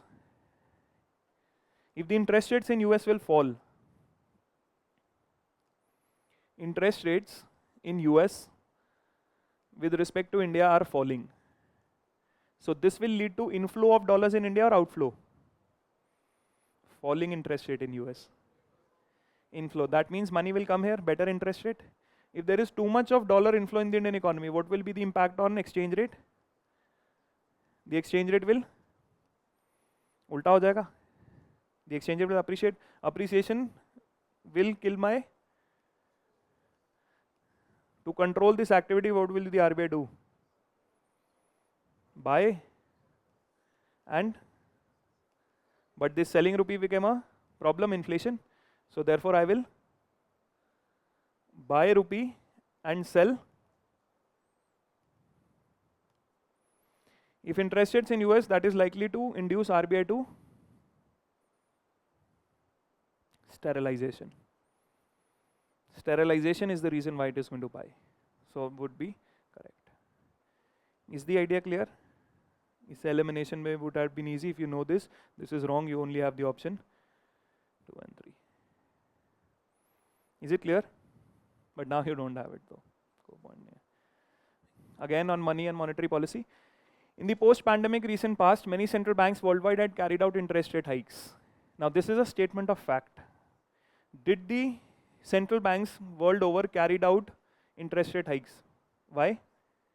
Because world over, during the pandemic, we saw significant amount of shortage of supply, जिसकी वजह से we had a pressure of. Also after pandemic, this was during the pandemic, but also during the pandemic, the government was spending a lot of money to push the economy for growth, since this is from where your growth is coming. ये दोनों work नहीं कर रहा है, export भी work नहीं कर रहा है, तो government ने बहुत ज़्यादा spend किया है. Increase in government expenditure would lead to increase in, this will again lead to demand pull. So during the pandemic also inflationary pressures वो supply shortage की वजह से थे. After pandemic also increase in this would also lead to inflationary pressures. So central bank world over had carried out interest rate hike. This is correct. This was a statement of fact. Generally assume they have ability to counteract the rising consumer prices with monetary policy means. Can the central bank control prices with monetary policy means? यही तो RBI का एक function है. Monetary policy has to control price stability. So this is why they had increased interest rates. Just the basics. Interest rate increase क्यों करते हैं? Because central banks believe they have the ability to control. Why? Because central banks will increase the policy interest rates. This will increase, you will have consumption demand and also investment demand falling because money is costly. So 1 is correct and 2 is the reason for this. Option. Is this clear? The only difficult part here was whether this had happened or not. So if you are reading the newspaper, you would know this has happened and then it's very easy concept है. पर ये पता होना चाहिए कि हुआ कि नहीं हुआ ये. This is why reading the newspaper is very important for the exam. Is it clear? What exactly is money and inflation? Now the next important part is external sector. Here there are 3 terms or 3 sectors from where you get the maximum questions. One is balance of payment.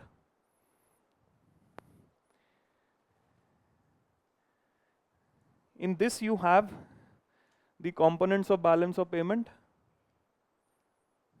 and various terms related questions.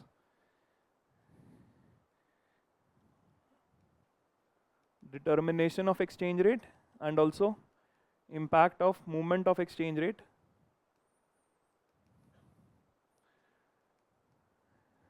On the economy. Then you have the concept of trade. Maximum number of questions come from trade.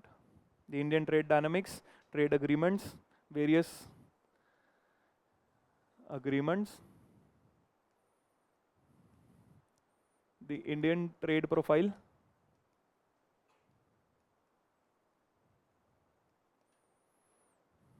and also one more important part here in external sector is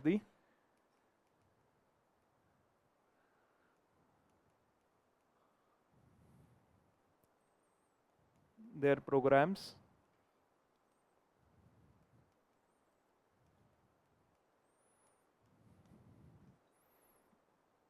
balance of payment components, current account, capital account, the deficit, concept of deficit, exchange rate, how it is determined, what is the impact of movement of exchange rate on the economy, and trade related concepts. WTO, various commodity trades, India has surplus where, India imports what, global commodities में various terms, WTI क्या है, institutions, WTO के lot of agreements. Money banking, external sector cover most of the prelims. Is the idea clear?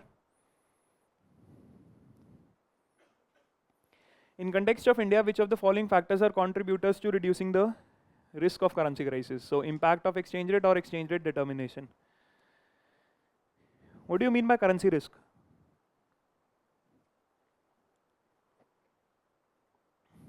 What do you mean by currency risk? And what is the idea of currency risk? The whole idea is balance of payment पे you have current account and capital account. कोई भी जो transaction होगी current और capital account पे, this will happen in what currency? We discussed the concept of currency. From where is the trust coming in any currency? Because of that is the government has made it a, but legal tender अपनी खुद की economy में कर सकता है. It cannot force the US people to buy this. That means the movement in global trade will happen in a currency where people have certain amount of trust. And the currencies in which people have the trust, these are referred to as one currency in which most of the countries have trust is dollar. Because how dollar had the dominance after Second World War. Till 1971, fixed exchange rate, a lot of dollar. So the currencies which will have trust, you will have more transactions with the rest of the world. BOP is your transaction with the rest of the world. That means, now to do any of the transactions with the rest of the world, I need, because my own currency people don't trust. एक factor है macroeconomic stability. Stability जितनी ज़्यादा होगी उतना currency में trust होगा. So people don't trust Indian rupee because of its macroeconomic stability. India has huge amount of inflation. Has a lot of inflation. और inflation की वजह से trust कम है. Why? What is the impact of inflation? The value of rupee is, inflation means whatever 100 rupees can buy today cannot buy after 1 week. तो अगर value stable नहीं है तो people will not have trust. Come inflation जहाँ पे होगा वहाँ पे थोड़ा ज़्यादा ट्रस्ट होगा. Plus historical reasons why people have trust in dollars. Now dollar means you have to have another currency, you can't use your own currency, because अपनी currency पे तो you can print whatever amount you can ask the central bank to, but now you can't use rupee, you have to control dollar. The inflow and outflow, the supply and demand of dollar, this is what is referring to as currency. Because I need dollars to do any of my global transactions, because people trust in dollar. तो उसके लिए I need certain supply and also need to control demand. Supply ज़्यादा होगी, currency risk कम है. Demand ज़्यादा होगी, currency risk ज़्यादा है. Is it clear? Foreign currency earnings of India's IT sector. We want to reduce the currency risk. This is earning or outflow? Earning. Foreign currency earnings of India's IT sector. This is inflow of dollar or outflow? Read it again. Currency earnings of India's IT sector. That means India's IT sector is doing and earning. That means I will have more supply of dollar. That means I'm more safe or risky. Safe. Currency crisis सारा इसी चीज़ पे है कि कितना मेरे पास supply demand कैसे control हो रहा है. जितना ज़्यादा supply उतना I am safer. Increasing the government expenditure. If the government expenditure increases, what will impact it will have on? If I can do two things here. One, borrowings from outside, और borrowings हुई हैं तभी expenditure increase हुआ है. So we are talking about this. We are not talking from where did the expenditure come. So we can't relate it to borrowings, because what we are saying is expenditure has increased. How did the expenditure increase? We don't know from where the borrowings came. But when this expenditure increases happened, this government increase in expenditure can be done on imports also. That means imports can rise. Imports can rise. That means the demand for dollar is high or low. Currency risk is more or less? More. Supply ज़्यादा होने से currency risk is less. Demand ज़्यादा होने से currency risk is more, because I should have the supply to back up the demand. Here I am increasing my. So this is why currency risk is lower. This is currency risk is. Is it clear why you can't relate it to the borrowings? Because the expenditure हो चुका है, हमें नहीं पता borrowing कहाँ से है. So you can't say borrowing की वजह से supply बढ़ी होगी, because you don't know from where did the government increase the expenditure. You are assuming this. Is it clear? Remittances from Indians abroad. The supply will increase. If the supply increases, will I have more risk or less risk? So question is asking reducing the risk. 1 and 3. This in fact is what is referred to as the twin deficit. The second statement. If the government has increased the expenditure, that means the government has borrowed, fiscal deficit is high. Government expenditure is happening mostly on imports. Imports badega, jiski wajah se my current account deficit is also having both the deficits at the same time is referred to as the twin deficit. Fiscal deficit and current account deficit. Is this clear? This is increasing my currency risk because government expenditure karega dono domestic goods pe bhi, import pe bhi. Jiski wajah se my currency risk is increasing. These two are reducing my currency risk. Consider the following statements.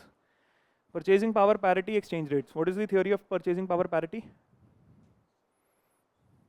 Exchange rate कैसे determine किया था? How did we determine the exchange rate? We determined it on demand and supply of dollar. ये price of dollar है और ये जितनी supply और demand dollar की equilibrium आएगी ये हमारा exchange rate है. This theory is called as the market exchange rate. But we can also determine the exchange rate based on purchasing power parity. That means if I include a common basket of goods and services और मैं दोनों की purchasing parity I do, that means how much it will be bought in India and how much it will be bought in, this is called as purchasing power parity. मैंने दोनों currency की purchasing power parity पे ला दी कि अगर ये basket है तो India में कितने का आएगा और US में कितने का आएगा. This theory, purchasing power parity exchanges, calculating the prices of the same basket of goods in country in different countries. So if the price of the good in India is 500 rupees and it is $10 in US, so rupee to dollar would be, is it clear? That was dependent on supply and demand of dollar. This is dependent on purchasing power parity of the currency. Relative purchasing power in India, purchasing power in US. This gives me the exchange rate. In terms of PPP dollars, India is the 6th largest economy. Why it is the 3rd largest? Idea kyun? Why 3rd largest? And market exchange rate के हिसाब से India's GDP is 5th largest. Why 3rd largest here and why 5th largest there? Difference क्यों आ रहा दोनों में? Inflation adjusted कैसे हुई?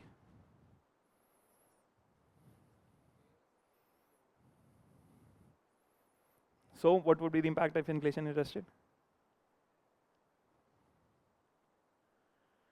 नहीं क्यों?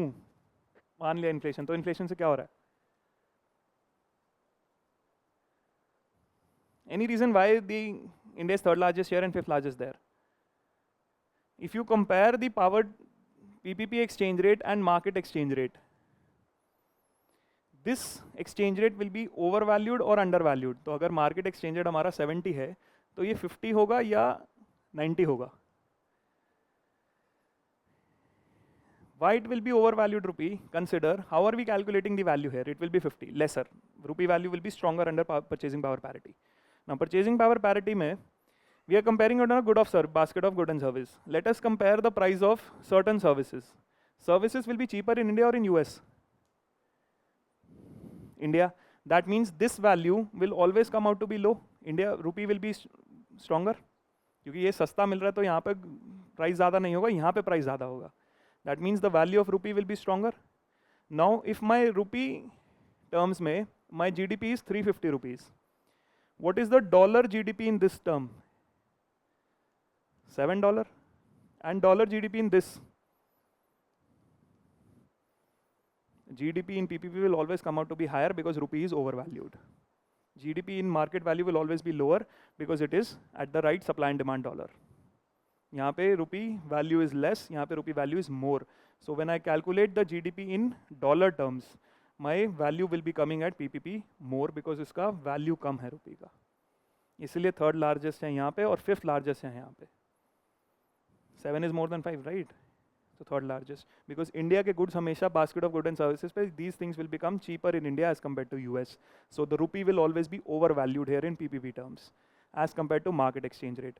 and my rupee GDP whatever I calculate and I want to convert it into dollars. तो अगर मैं छोटे number से divide करूँगा, my GDP will be higher as compared to a bigger number. This is why third largest here and fifth largest there, because PPP के terms में India's rupee is overvalued because the price of goods and services is cheaper in India. In fact, if you compare developed and developing, you will always find overvalued because यहाँ पे goods and services सस्ती मिलेंगी. इसलिए जो exchange rate PPP का आएगा वो हमेशा overvalued आएगा. Is it clear?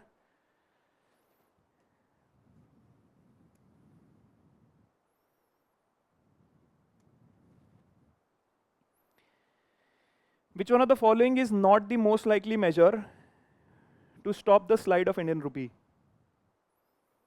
Slide of Indian rupee means we have to stop the depreciation. Depreciation happens when the supply, when will the depreciation happen? When the supply reduces or demand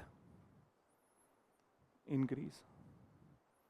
Demand increase हो रही है, supply कम हो रही है, तभी depreciation के pressures हैं. It's asking what the government or the RBI will not do. Curbing imports of non-essential goods and promoting exports. Curbing imports would mean what? Supply will or demand will reduce, and promoting exports would mean supply would increase. This is something they will do. To stop the supply slide, they will reduce the demand and increase the supply. यही रोकना है, क्योंकि ये हो रहा है. The question is asking,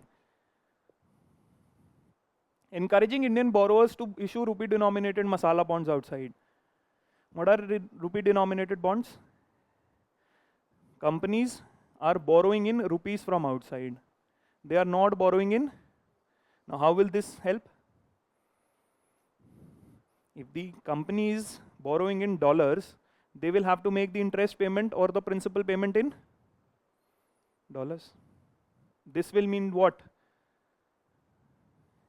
If I'm encouraging my Indian borrowers to rupee denominate, that means I'm controlling the outflow of dollar. That means I'm controlling the supply should not reduce. This is what I'm trying to do, but हमने पूछा not do. Easing conditions relating to external commercial borrowings. If I allow external commercial borrowings easily, that means my supply will increase. But I'm asking again, the fourth is following an expansionary monetary policy. Expansionary monetary policy mean what? The quantity of rupee is increasing. Rupee quantity is increasing as opposed to dollar, that means rupee is depreciating. हमें वो depreciation रोकना है. But this is leading to depreciation. Answer would be D. Just make the supply demand curve, you'll always be able to solve these questions. Again, if another global financial crisis happens in the near future, which of the following actions are likely to be giving? We need immunity. That means we need more currency. Currency dealings control करनी है. Not depending on short-term foreign borrowings. Is this going to give us immunity? Yes, because this is going to control the short-term outflow. Short-term borrowing को outflow होगा. So we don't depend on them. That means we don't have the outflow. We will have immunity. So this is correct. Opening up to more foreign banks. More foreign banks will increase volatility or not? Yes, problem there will come here also. So this is something which will not do. Maintaining capital account convertibility. What is convertibility? Convertibility means what? Rupee to dollar and dollar to rupee at market exchange rate without any restriction or limitation. Right now we have restriction and limitation, but if I allow free flow of capital from one country to another at market exchange rate, ये immunity होगा या it is reducing the immunity? So answer would be 1. Is the idea clear? We have to control the instability in the Indian economy. These two steps will bring more instability. This is going to curb because we don't depend on short term. Gold tranche refers to what? As part of your current account and capital account, this is again balance of payment, the components. You have current account and you have capital. One of the constituents of capital account is the official foreign exchange reserves of the country. This is what the RBI keeps with itself to prevent any volatility here and also to control the exchange rate. What is the components of official foreign exchange reserves? We keep it in the form of foreign currency asset. एक part होता है currency में, another we keep it in dollar securities, and one part we deposit on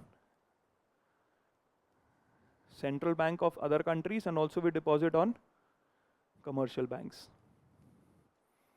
So I have foreign currency which I hold in form of currency, I buy securities or I deposit it in outside banks. The second form is of gold, third is the SDR of IMF, and the fourth is reserve tranche position of.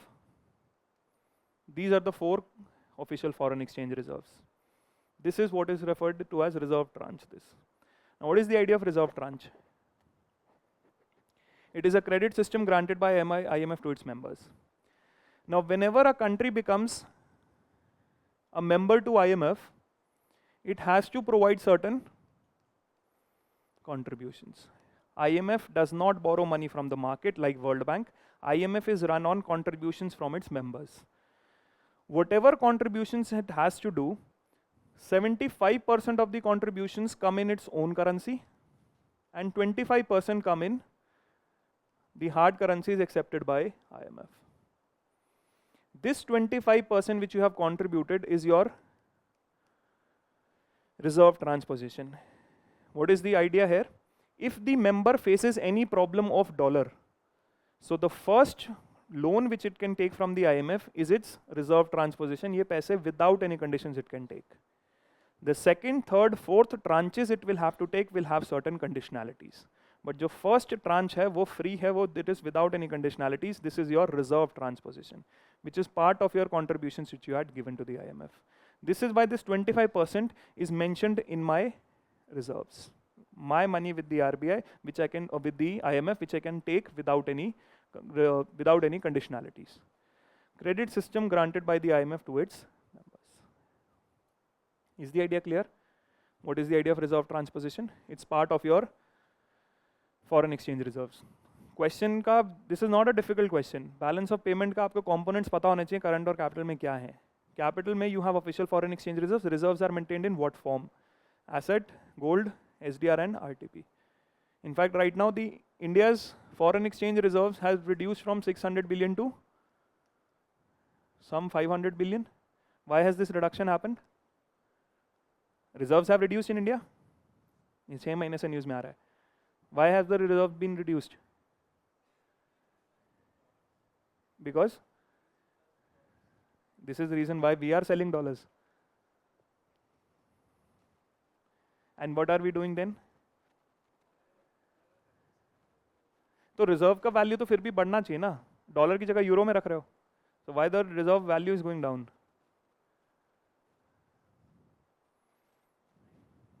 One of the reason is because US has increased the interest rate, जिसकी वजह से the supply has been reduced in India. People are taking money outside. Exchange rate is going from 70 to 85. RBI wants to keep it somewhere around 80. तो RBI ने supply provide की है, जिसकी वजह से अपने सेल करे हैं डॉलर. अगर मार्केट में सप्लाई करना है आरबीआई को, RBI will have to sell, due to which they will have to, कहाँ से लाएंगे आरबीआई डॉलर्स? रिजर्व से. This is one reason. What could be another reason? हाँ, what is happening if interest rate is increasing? Then हाँ, तो वो demand यहाँ पे आ जाएगा ना. डिमांड एंड सप्लाई रह रहा है जिसके से डेप्रिसिएशन हो रहा है. इसलिए हमने सप्लाई बढ़ा दी डॉलर की by selling our dollars. This effect. If the interest rate increases in the economy, what happens to bonds yield? Government security की yield को क्या होगा अगर interest rate बढ़ गया? The bond yield increases. Why does the bond yield increase? Because the bond price falls. Now if I'm holding dollar securities and dollar का interest rate increases, the value of dollar security falls. That means if I was holding $100 billion of security, now their value is 80 billion. This is why this reduction. One, I have sold dollars. Second, I have valuation impact. This is why the reserves have fallen. For this, you need to understand कि reserves हैं क्या. RTP question. If you know foreign currency assets, you will be able to relate with security, the security dynamics. Is it clear? Now you see, from constituents of balance of payment, you have a question, but you need to understand what is happening right now in the economy also. Is it clear? With reference to FDI, which of the following is its major characteristic? What is FDI? Okay, I know the full form. Long-term investment. Creation of an asset or investment in a particular asset in India so that we can have certain long-term benefits. Because we are seeking a control over this asset. It is a foreign institutional or a foreign portfolio investment when we don't want a control. This is again a control, but it's ownership of an asset, but with no control. ये इसलिए financial markets में 10% तक की equity में अगर आप invest करोगे, then you are not having any decision making power. This is why this is said to be a short-term benefit investment. Because I'm not willing to control the asset. But if I want to control the asset, I will have to invest more than 10%. Because I want to see long-term benefits. This is the idea of FDI. Now what is the definition? Outside people controlling Indian assets. Foreign owned company.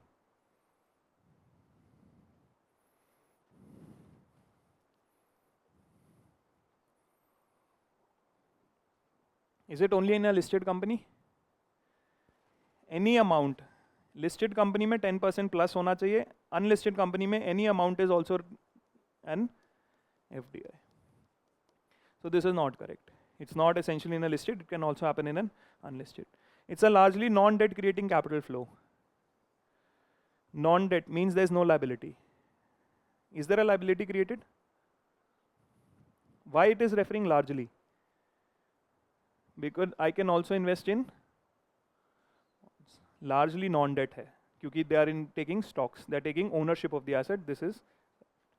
It is investment which involves debt servicing. So non-debt, mostly it is no debt servicing, क्योंकि आपने control ही ले लिया. Equity में, when you invest in stocks, you don't get this is not a liability. आपकी ownership बन रही है. Bond खरीदते हो तो liability है उसकी वापस करने की. यहाँ पे आपने ownership ली है.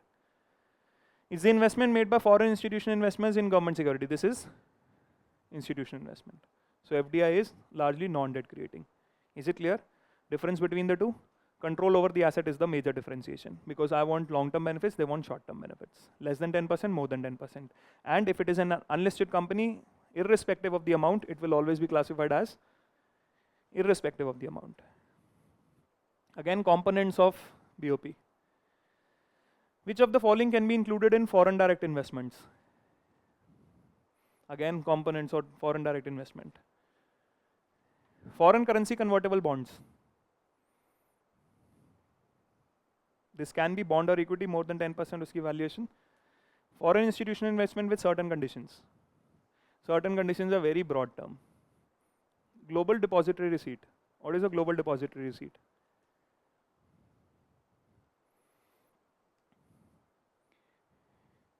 Indian company wants to raise money from US investors. But it doesn't want to go there and the investor doesn't want to come here. So what it does is, it deposits its shares in a bank in US. It doesn't want to get listed on the US stock exchange, and the US investor doesn't want to come on the Indian stock exchange. It gives its shares to the bank. Underlying shares, they will issue a depository receipt which will be subscribed by US investors. So depository receipt की value आ रही है Indian company से, और पैसे US investors, they give the money to the bank gives it to the Indian company. Now this is a foreign direct investment. Depository receipt, foreign direct investment without going here. If it is more than 10%, it can definitely be. This can be. Is the idea clear? Shares of an Indian company, they are not listed here and they don't want to come here. तो उन्होंने bank में shares दिए, shares के issue पे एक depository receipt दे दी. Depository receipt इन्होंने खरीद ली और इन्होंने पैसे दे दिए, तो इनकी होल्डिंग इंडियन कंपनी में होगी, इनको पैसे मिल गए. Non resident external deposits, is this an FDI? What exactly is this? Capital account में you have various components. One is investment from outside in the form of FDI and foreign institutional investment. Second is loans taken by government, loans taken by private players, loan taken by any agency. And the third is borrowings is loan itself, banking capital, where NRIs deposit money in Indian banks. This is also a liability of the Indian system to the outside people. Is NRI deposit to the banks? We have three options. One are called as non-resident external account, non-resident ordinary account, and foreign currency non-resident account. This non-resident account external deposit, ये FDI नहीं है, ये banking capital है. The deposits which outside people deposit in Indian banks. This is not an FDI. Again, a question on components. So if you know the components, fourth component is the reserves, foreign exchange reserves. We have seen questions on all three. We've seen questions on FDI, we've seen questions on this, we've seen question on this. Just the components. Is the idea clear? Answer would be 1 to 3. Certain conditions were very broad. The effect of the devaluation of a currency is that it necessarily, what is the effect of devaluation? Devaluation means the value of the currency is going from 50 to 30 or 50 to 70. Loss in value. What is the impact?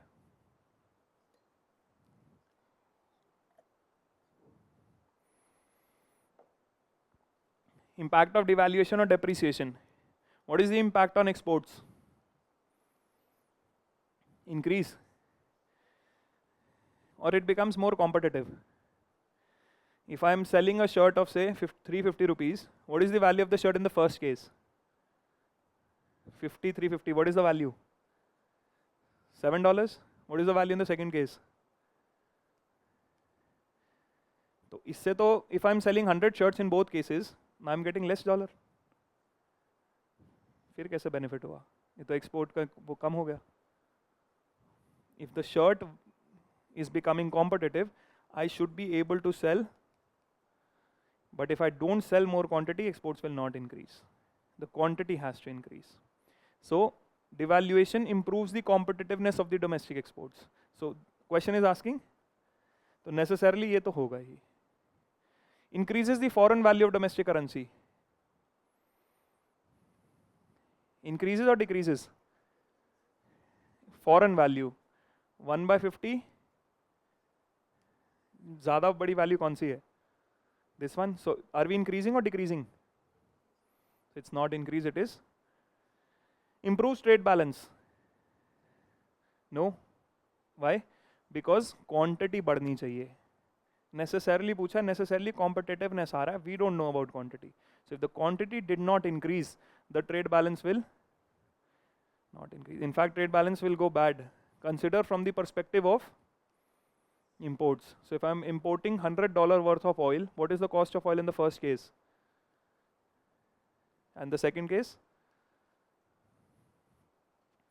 Imports are becoming costly. So this is worsening of the trade balance. When will the trade balance improve? When I am able to reduce the quantity of imports, when I am able to increase the quantity of exports. जब quantity impact होगा over price impact, then only the trade balance will improve.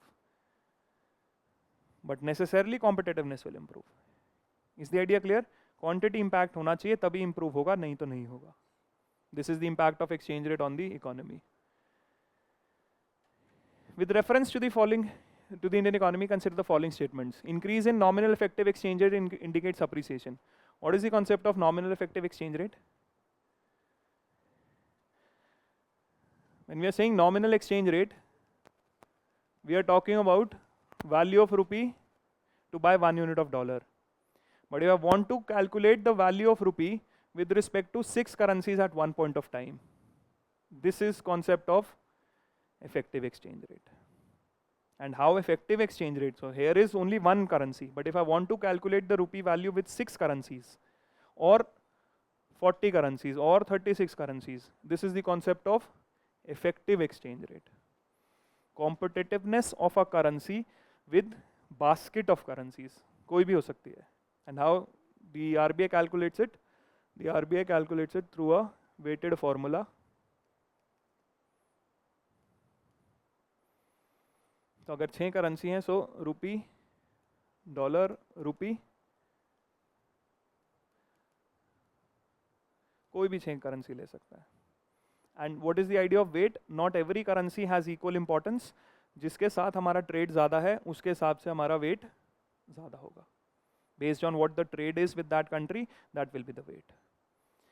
And how RBI calculates it? If the value of NIR is increasing, this means rupee is gaining in value, that is appreciation. This is how it calculates. So NIR indicates appreciation. And when we adjust the exchange rate with price level, this becomes real. The idea of nominal and real is that they are adjusted with price levels. Increase in rear indicates improvement in competitiveness. तो अगर appreciation है indication, तो appreciation increases the trade competitiveness or decreases? When we are saying increase in value is appreciation, will increase in value of rear would be improvement or it will reduce the trade competitiveness?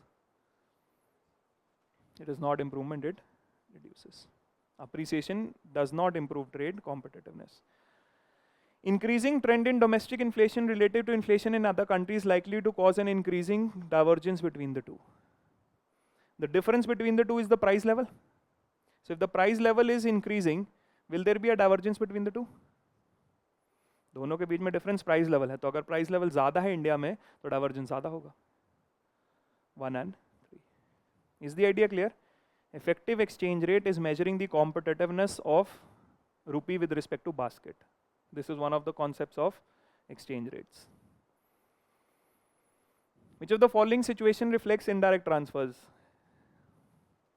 This is a current affairs related question. Till now we were talking mostly about concepts. This is a current affairs related. What happened was the Vodafone case. Vodafone wanted to take control of Hutch in India. But Hutch ka parent company was CGP Investments in one of the outside countries, not in India. So what Vodafone did was, Vodafone bought the shares of Hutch from this country outside, जिससे उसका यहाँ पे control आ गया. I'm not buying directly Hutch in India. I'm buying the shares of Hutch from its owner in some other country, say X. So when I bought the shares here, I indirectly got control over Hutch in India. This is what is referred to as indirect transfers. This phenomena was explained. Why? Because the government said you will have to pay a tax on this, because you have bought shares of a company whose underlying value came from Indian assets. तो इस पे आपको tax देना होगा. But problem इस case में ये था कि when this happened, the tax was not there. After this happened, the tax was introduced with a retrospective effect. So when Vodafone acquired the shares of Hutch from CGP, this tax did not exist. Once this investment happened, Vodafone gained the ownership of Hutch by buying it on CGP. Underlying value Indian थी, underlying asset Indian था. So Indian government said pay a tax retrospectively. This was the Vodafone retrospective taxation case, which became very famous. Vodafone, and there was another company which became famous, that was Kane Energy. इन्होंने अपना Indian वाला unit Vedanta को बेचा था. Same thing had happened. The government had a retrospective taxation demand on them also. This is indirect transfer. A foreign company transfers shares and such shares derive their substantial value from assets located in India. CGP ने shares बेचे Vodafone को, and the value of the shares came from assets in India, that is Hutch. This is indirect transfer. I did not buy the company directly, I bought it from another company in another country. This is D. Is it clear? Terms famous in the news and you get a question. This question got cancelled, but still, because they did not mention capital flight हो कहाँ से रही है. This is last year, UPSC has cancelled this question. But if you assume capital flight from India, because they did not mention capital flight from India from or US, so we don't know what the answer would be, but we assume India and then try to solve. Tight monetary policy of US Federal Reserve can lead to capital flight from India. If US has a tight monetary policy, that means contractionary policy, interest rates will increase, that will lead to inflow or outflow? Outflow means capital flight from India, right? Capital flight may increase the interest cost of firms with existing external commercial borrowings.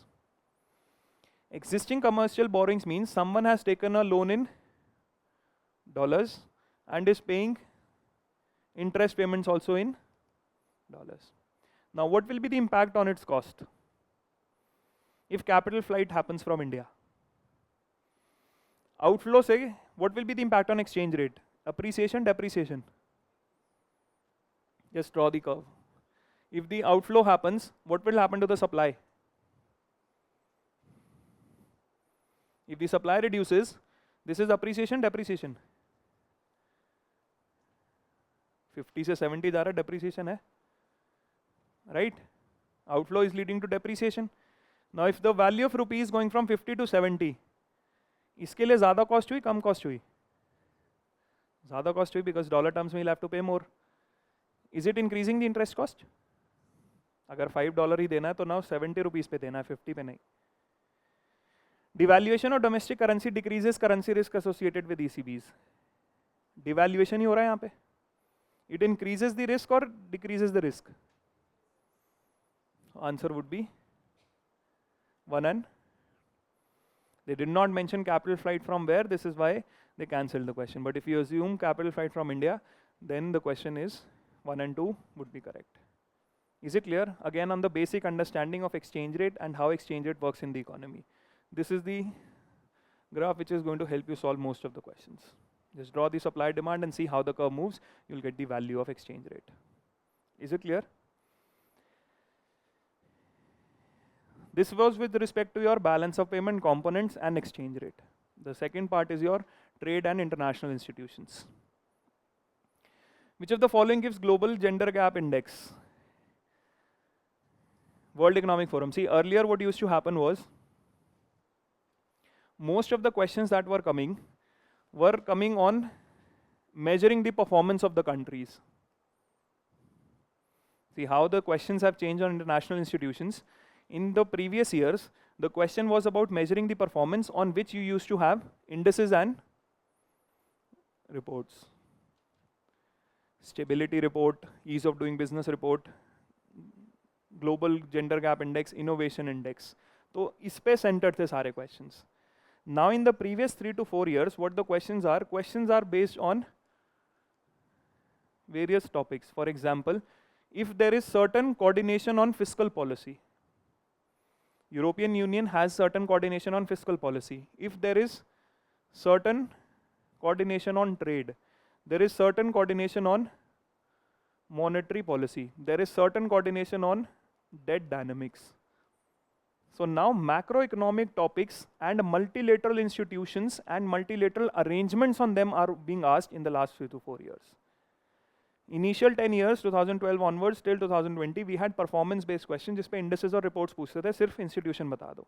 अब topic पे, if you have any multilateral coordination or you have regional coordination means 2 or more countries, or multilateral global coordination, उन topics पे they are asking questions. For example, the Stability Growth Pact, the US and EU Trade and Technology Pact. So now theme related arrangements are being asked, not performance related. In the last 2 to 3 years, we are not seeing any question on performance on index and reports. So this trend is what you have to now capture in the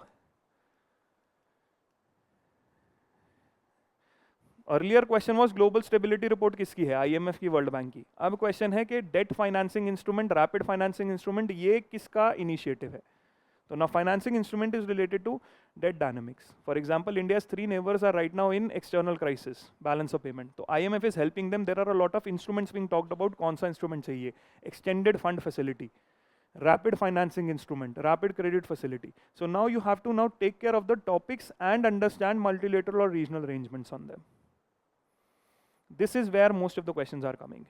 The Chiang Mai Initiative, the Global Stability Report, European Compact, all of these things.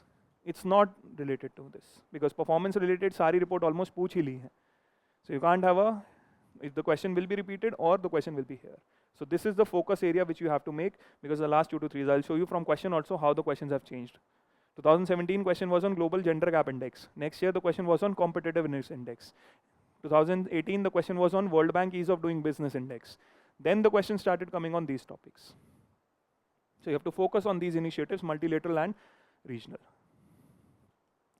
Gender Gap Index is World Economic Forum. Digital Single Market Strategy. No, this is also one topic related question. India is following for digital inclusion a program of Digital India. European Union has this digital single market strategy so that all of their rules, regulations with respect to digitalizations are harmonized across the countries. Harmonization of standards with respect to access, with respect to rules and with respect to broader ecosystem. जिसके लिए they have introduced digital single market strategy. Now this has been mentioned or talked about in the news that European countries are trying to do this. This is what I am trying to talk about, the topic related question. So digitalization पे European Union का ये concept है. This is this. And the question is very basic. Question is not extensively asking the details, it's just talking about what exactly is this. Just like Digital India is for our country, same thing is for European Union. Topic related approach. Global infrastructure facility. What it is trying to, this was a difficult question because very less mentioned in the news, but if you again prepare topic wise, this would come up. G20 started this phenomena that for increasing the provision of public goods. What are public goods? What is public goods? Example being infrastructure. Most of the infrastructure is public good. Features होते हैं इसके non-rival and non-excludable. And public goods cannot be provided in the market, the government has to provide it. So what the G20 countries believed is that for provision of public goods, you understand non-rival, non-excludable. Non-excludable means you can't exclude anyone from taking it, and non-rival means if you consume it, it is not reduced for the other person. Most of the infrastructure, for example,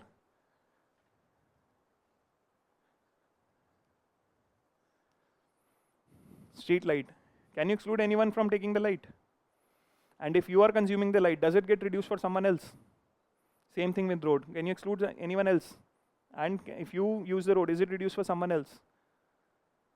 Is it clear? This is non-rival and non-excludable. Or since you can't exclude anyone, private sector इसलिए provide नहीं करेगा because a lot of people will not pay. For example, street light में, if you have 5 households using the street light, private sector provided the street light, 5 households are getting it, 3 of them will pay and 2 did not pay. So can I stop the street light for them? कैसे? Street light कैसे बंद करोगे इनके लिए? 3 तो पैसे दे रहे हैं. एक ही केस है, सबकी आंखों में पट्टी बांध दो जाके. और कैसे बंद करोगे? There is a common street light for all 5 households. 3 are paying, 2 are not paying. Can you reduce the service for them? No. This is why this is the problem of free rider. ये 2 लोग free rider हैं, तो इसलिए private sector कभी provide नहीं करेगा क्योंकि हमेशा फ्री राइडर होंगे. Is it understood? This is why the government should provide public goods. The G20 countries believed government के पास हर जगह इतना फाइनेंस नहीं है. प्रोवाइड हमें करना है बट फाइनेंस नहीं है, इसीलिए हमें पार्टनरशिप चाहिए public private. For this they brought in the and took the help of World Bank. World Bank collaboration that facilitates preparation and structuring of complex infrastructure projects to mobilize private sector and investor capital. Government के पास पैसे नहीं है, private sector से पैसे लो, public private partnership. This is the idea of global infrastructure facility.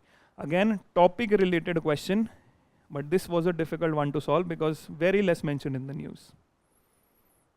There are always one or two questions which are difficult to solve, but strategy should not change based on these questions. Broader idea you should know that performance related questions definitely report in indices, but multilateral and certain regional on topics such as infrastructure creation, such as digital solutions. This can be, you need to focus on if it comes in the newspaper. WTO. One topic which comes mostly every 2 years. Now India has facilitated or ratified the TFA agreement at WTO.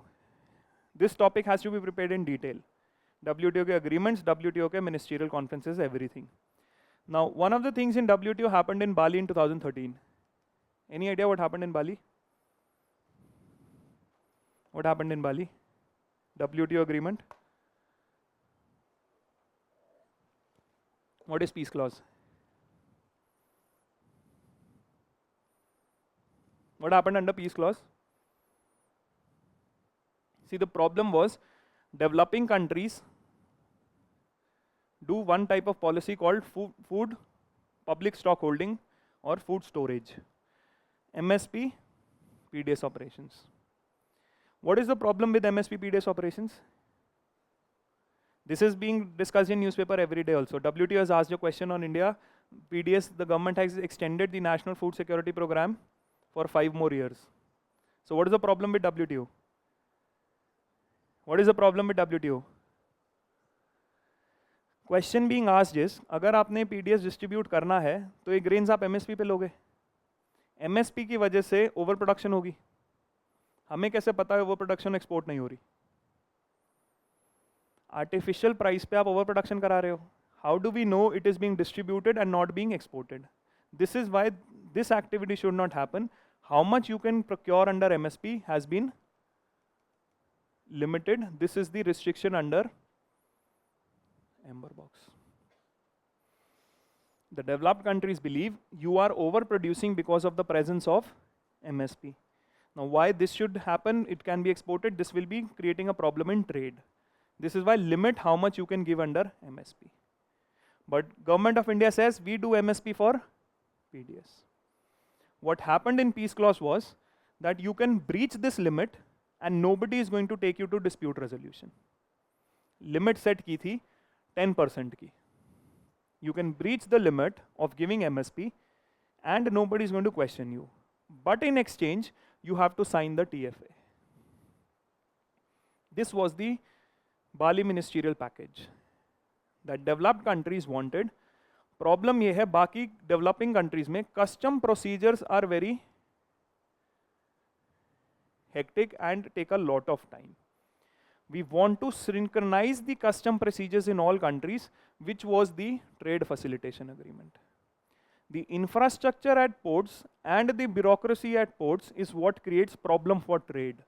So under the trade facilitation agreement, the countries will take steps to improve their custom procedures, which facilitates the trade. In exchange, we are going to give you a peace clause. So trade facilitation agreement was an agreement to improve or harmonize the standards for custom procedures across the countries so that trade can be increased. Because the custom procedures that exist in developing countries create problem. तो वो India ने accept किया था. India ratified the trade facilitation agreement in April of 2016 and it implemented it in February 2017. This question is completely from current affairs. Trade facilitation agreement is something which you prepare as part of WTO, international institutions. Is the idea of trade facilitation agreement clear? India has ratified it and it was part of 2003. It came into force in January 2016. No, it came in. Now this was a very difficult question because of this statement. No question of UPSC have come on ratification date or implementation date. Just to increase the difficulty level, they have asked this statement. Otherwise, ये दोनों चीजें पता होनी चाहिए थी. This is a difficult question. So again, when you prepare, this is something which will be difficult to prepare. ये features is what you can do. Because we'll see most questions of WTO before 2017 also have come on features of agreements. All types of features have been asked on various agreements. All the agreements have been covered. So WTO has to be covered in detail. In fact, 3 bodies which always come in the exam have to be prepared in detail: WTO, IMF and World Bank. You can see the difficulty level of this question. India enacted the Geographical Indications of Goods 90 Act in order to comply with obligations of what? What is geographical indications? This is a type of intellectual right property, protection of IPR, provided to certain goods which come from a particular geography. Now, the idea of IPR was intellectual property right protection, whether it is patents, copyrights, geographical indications, industrial design, trade secrets, any of these. Now, all of these policies would be different in different countries. Policies with respect to patent protection in India would be different from patent protection in US. Now, problem is, if US is doing trade with India, US produced a good X and has registered a patent on this good in US. That means all of the other producers in US cannot make this good. But this good was traded to India, and the people started copying the products. Why? Because IPR protection was not that stringent in India. That means IPR protection can be a barrier to trade. Why would US trade this product when it knows its technology is going to get copied? And not just in India, in any of the countries. To solve this problem, under the aegis of WTO, an agreement was negotiated which is called as TRIPS. ये हैं common grounds जो सब countries को रखना है. Trade related intellectual property right measures which provides adequate form of protection to IPR related rights to all countries. तो minimum आपको ये provide करना ही है TRIPS है. So TRIPS is under WTO, after which the government of India also made its act stringent to comply with the TRIPS of WTO. Is the idea of TRIPS clear? WTO in fact has 3 agreements, foundational agreements. It is General Agreement in Trade and Tariffs, General Agreement in Trade in Services, and TRIPS. TRIPS is common standards for this, common standards for goods, common standards for services. Global Competitiveness Report is published by, so reports various performances, it is World Economic Forum. With reference to Asian Infrastructure Investment Bank, consider the following statements. It has more than 80 member nations. India is the largest shareholder, and it does not have member outside Asia. This is China's answer to World Bank. China is the largest shareholder, and it does not have any members outside Asia.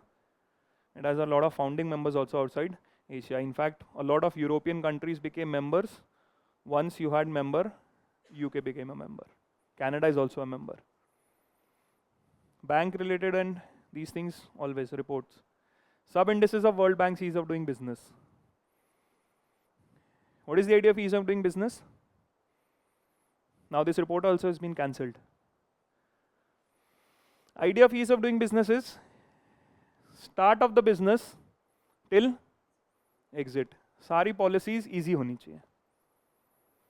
Starting a business, construction permit, paying taxes, conflict resolution, contract enforcement, all of these things. Also getting out.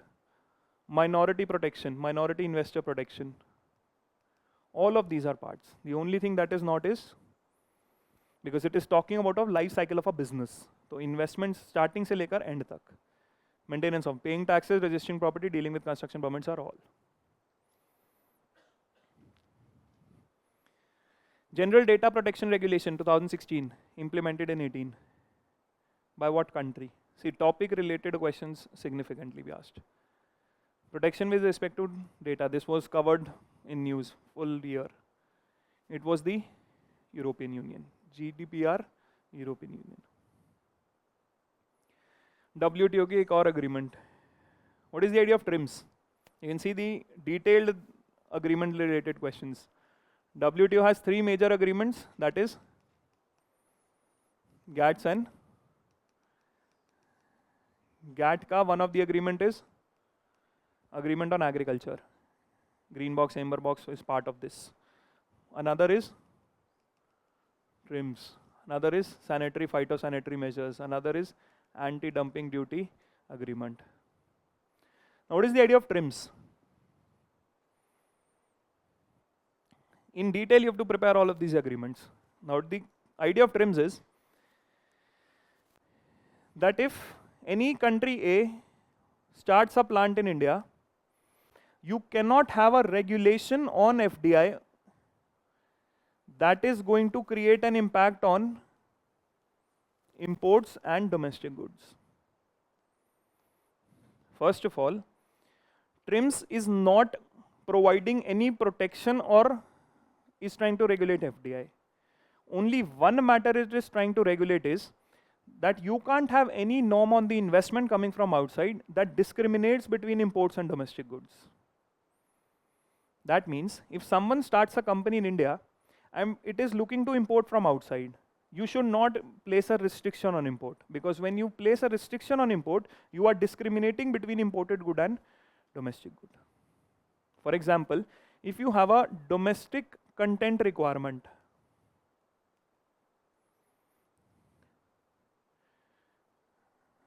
the idea of domestic content requirement is कि अगर आप India में produce कर रहे हो तो 30% आपको domestic goods लेने पड़ेंगे. You can't get everything as import. That means I'm discriminating between imports and domestic goods. I'm giving preference to, or I am having a trade balancing requirement. Under a trade balancing requirement, we are saying if a company imports a certain goods, it is to export similar amount of goods. जितने का import कर रहे हैं उतने का export भी करना पड़ेगा. That means again I am having a discrimination between imported goods and domestic goods. So anything, any regulation which you have on FDI which violates GATT, that is trade in goods. Trade in goods को आप restrict कर रहे हो, violation कर रहे हो, वो आपका allowed नहीं होगा. This is TRIMS. So any regulation you have on FDI that discriminates between imports and domestic goods will not be allowed. So TRIMS is not for protection of investment. TRIMS is for protection of trade in goods. This is the idea of TRIMS. You can't force a company to have quota on imports. आपने बोला कि सिर्फ particular value ही import कर सकते हो. That means again discrimination between imports and domestic goods. So anything that creates a discrimination between imports and domestic goods, that will be in violation of GATT. This is what is mentioned under TRIMS. Quantitative restrictions on imports by foreign investors are prohibited. Yes, because it creates a distinction between imports and domestic goods. They apply to investment measures to trade in both goods and services. Only goods, because it is under GATT. They are not concerned with regulation of foreign investment. They only want to protect the trade. They are not concerned with regulation. Is it clear? You can see from the difficulty level of both TFA and TRIMS. That means agreements of WTO have to be prepared in detail. All the three you should have an idea and have to prepare in detail. You have multiple questions based on statement. Easy questions nahi hai. So this topic has to be done in detail. Trade related WTO. With reference to water credit, consider the following statements. Just like your question on global infrastructure facility was a question on water credit. हर 2-3 साल में एक ऐसा bouncer question आता है. This question you cannot prepare for. So you can't change your strategy based on this question. This question is meant to be left. 90% questions ही होंगे economics में, 2-3 questions हमेशा रहेंगे. 2-3 क्या, like this one question only, where you're going to have a random term and 3 statements on this, and there is no scope of elimination. This does not mean that in each and every institution and their related programs you have to remember. You can conveniently skip this question because you would not be able to know क्या सही है क्या गलत. This will happen only once in 2 or 3 years, where you will have a random question like this, water credit, or a random question like the global infrastructure facility, which are not mentioned in news. So your preparation strategy should not change on this. Cutoff वैसे ही is going to go around 9500. It's a competitive exam. You don't know, nobody knows. So don't change your preparation strategy because of these type of questions. It puts microfinance tools to work in the water and sanitation sector. This is what the idea of water credit, and it was not of world. There was some another organization which has brought it. It's not the WHO. Enable poor people. 1 and 3 were the answer. But again, preparation strategy should not be dependent on this question. This is one random question they have asked. Now this was mentioned in the news number of times, and the institution is also important. Rapid financing instrument and rapid credit facility. Sri Lanka was facing problem and Sri Lanka asked for this. This is why covered in the news. This is, so again, topic related, not performance based indices or reports. Now you will have to prepare topics. With reference to the G20 common framework, consider the following statements. This was also covered extensively in news. Initiative endorsed by the G20 together with the Paris Club, and it was about low-income countries with unsustainable debt. Problem हुआ pandemic में that countries were not able to service their debt. So there was a concession provided by this G20 common framework to countries with unsustainable debt. G20 with Paris Club, both are right. So again, topic related. Debt was the topic. Due to pandemic, certain problems. Both the things, rapid financing instrument and this instrument, both were covered extensively in the news. Hindu, Indian Express, both had covered these articles.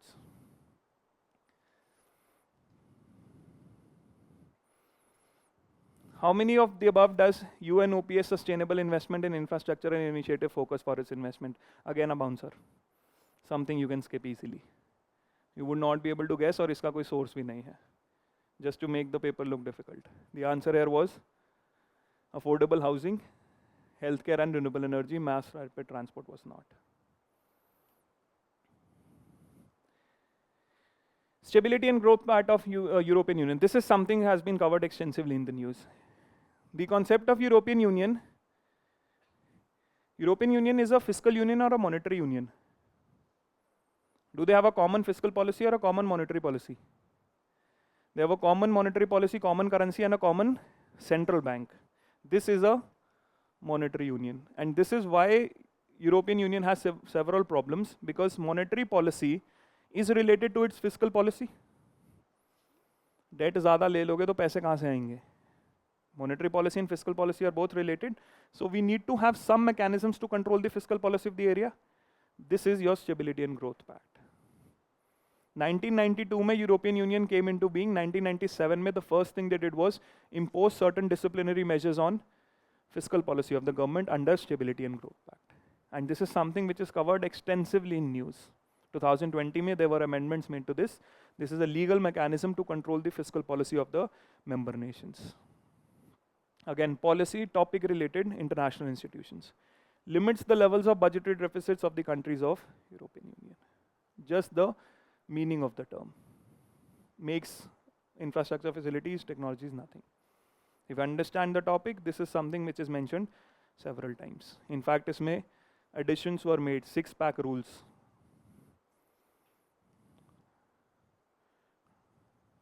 All of these are part of the Stability and Growth Pact. All of these terms are mentioned in the news for fiscal discipline of the members. Just like we have a fiscal policy. Do we have any rules for fiscal policy in India? What are they called? FRBM. FRBM pe you have multiple questions. This is a FRBM ka proxy in US. Similar thing, Stability and Growth Pact in US, or in European Union. So this is a related concept. FRBM also has been covered. So when you talk about fiscal policy in India, there is a FRBM fiscal rules similar you have in European Union. You have these rules. So topic wise is what these have to be covered. Then you have trade dynamics, the trade between India and this. For trade dynamics, you have to cover economic survey. Economic survey, external sector, India's trade performance gives you all information on this. International institutions के questions have to be covered from the newspaper. Newspaper reading is a must. For trade, economic survey, there is one chapter on external sector where you have complete information on trade. What are the exported items? What are the imported items? What exactly is the various trade agreements India has signed? Everything. Percentage of global trade will come from economic survey. The term domestic content requirement is sometimes seen in the news. This is part of Prelims. But it was seen in news because 2017-16 May, US had taken India to WTO because India had placed domestic content requirement on, and India lost the case. Because domestic content requirement is in violation of Prelims. 2016 this case got famous. This is why it was extensively covered. It was in news with respect to domestic solar power production कि अगर आपको यहाँ पे produce करना है तो कुछ content आपको इंडिया से लेना होगा, which is in violation of TRIMS because it creates a distinction between imports and domestically produced good. इनको reservation मिल गई. This is why it is discriminatory with respect to imports. And one of the founding principles of WTO is national treatment. That once imports land in your country, they have to be treated at par with domestic goods. But since you are giving content requirement, they are given preference over imports. This is violation of national treatment. Is national treatment principle clear? That if the imports land in the country, they have to be treated at par with domestic goods. ये violate हो रहा है national treatment, इसलिए trims under violation. This is why it was challenged for solar. Broad-based trade and investment agreement is sometimes seen in the news. Regional trade agreements India is having with any countries, anything can be asked. In the last year, India has signed agreements with what all countries? Trade agreements. 2 countries के साथ negotiate किया है और एक के साथ रोक दिया है क्योंकि वहाँ लड़ाई होगी थोड़ी. They stopped all of the negotiations with which country? Canada. Which of the 2 have been concluded? One is Australia, early harvest agreement, and with UAE, a comprehensive economic partnership agreement with UAE. Negotiations are on with BTIAs with what? Which of the countries? It is with European Union. And India, UK, India, European Union, India, Canada. These 3 are under negotiation presently. It is with the European Union. काफी time से negotiations चल रहा है. Quantity of imported edible oils is more than domestic production of edible oils in the last 5 years. See, economic survey is going to help here. Edible oils, do we import? One of the highest imports. This is true. Government does not impose any custom duty. There is a custom duty. In fact, there was a conflict between which of the countries, from where do we get this product? We get it from Indonesia and Malaysia. Malaysian Prime Minister made a statement on one of the domestic issues of India, Article 370. And the day he said it, next day import duty was increased by 10% on the edible oil coming from Malaysia. So this is how you relate to the questions. Quantity is this and does not impose, it does import. Is it clear? So trade related, this is how you will prepare. Free trade partners of ASEAN. Why this question was asked? India was negotiating a free trade agreement which is RCEP, जिसमें ASEAN plus 6 free trade members which had individual agreements with ASEAN. But now we were trying to create a total block of 16 countries. What were the 6 countries? यही question है. What are the 6 countries? India has not dropped out of this. It was India,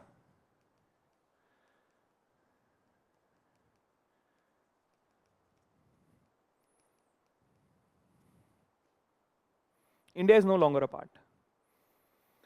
Canada, they are part of another bloc which is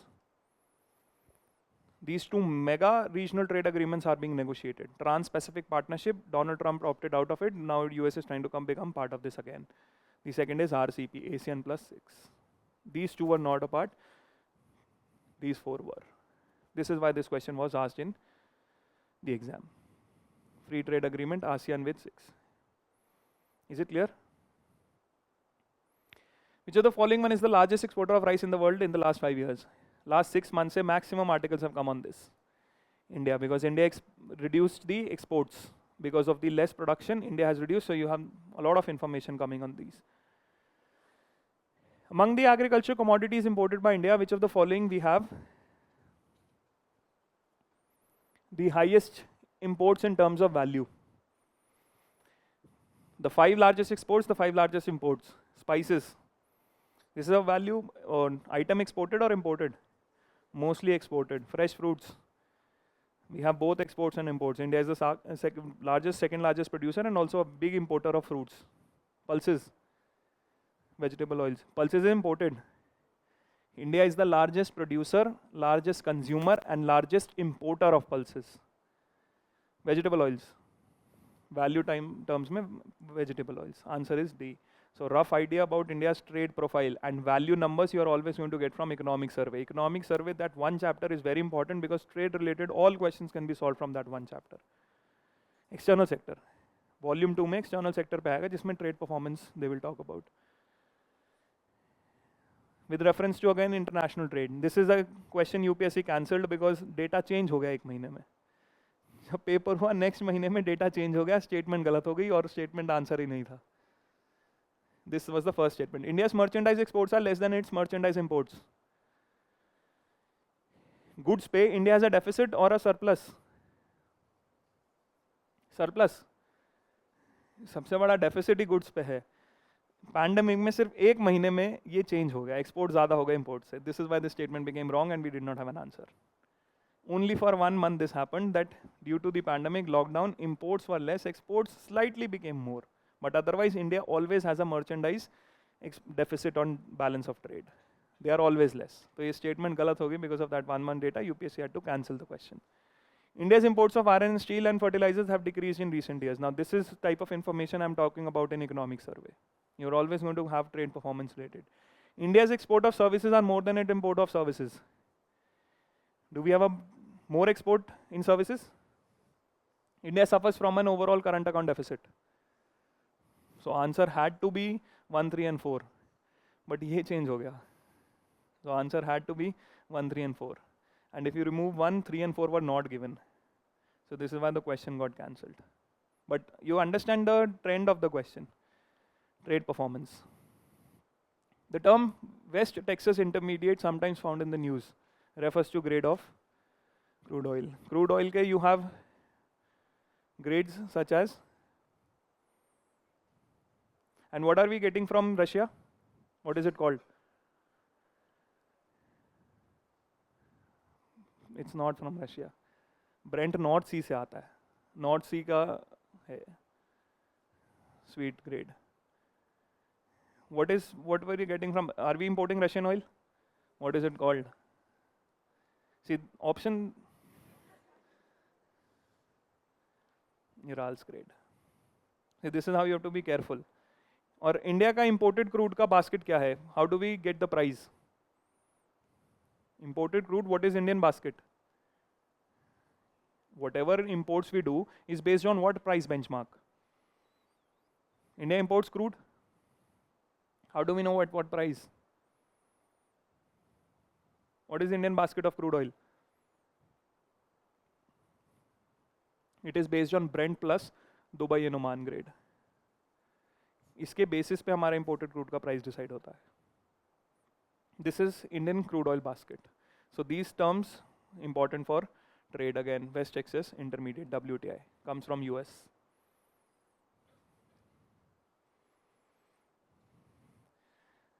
India neighborhood trade.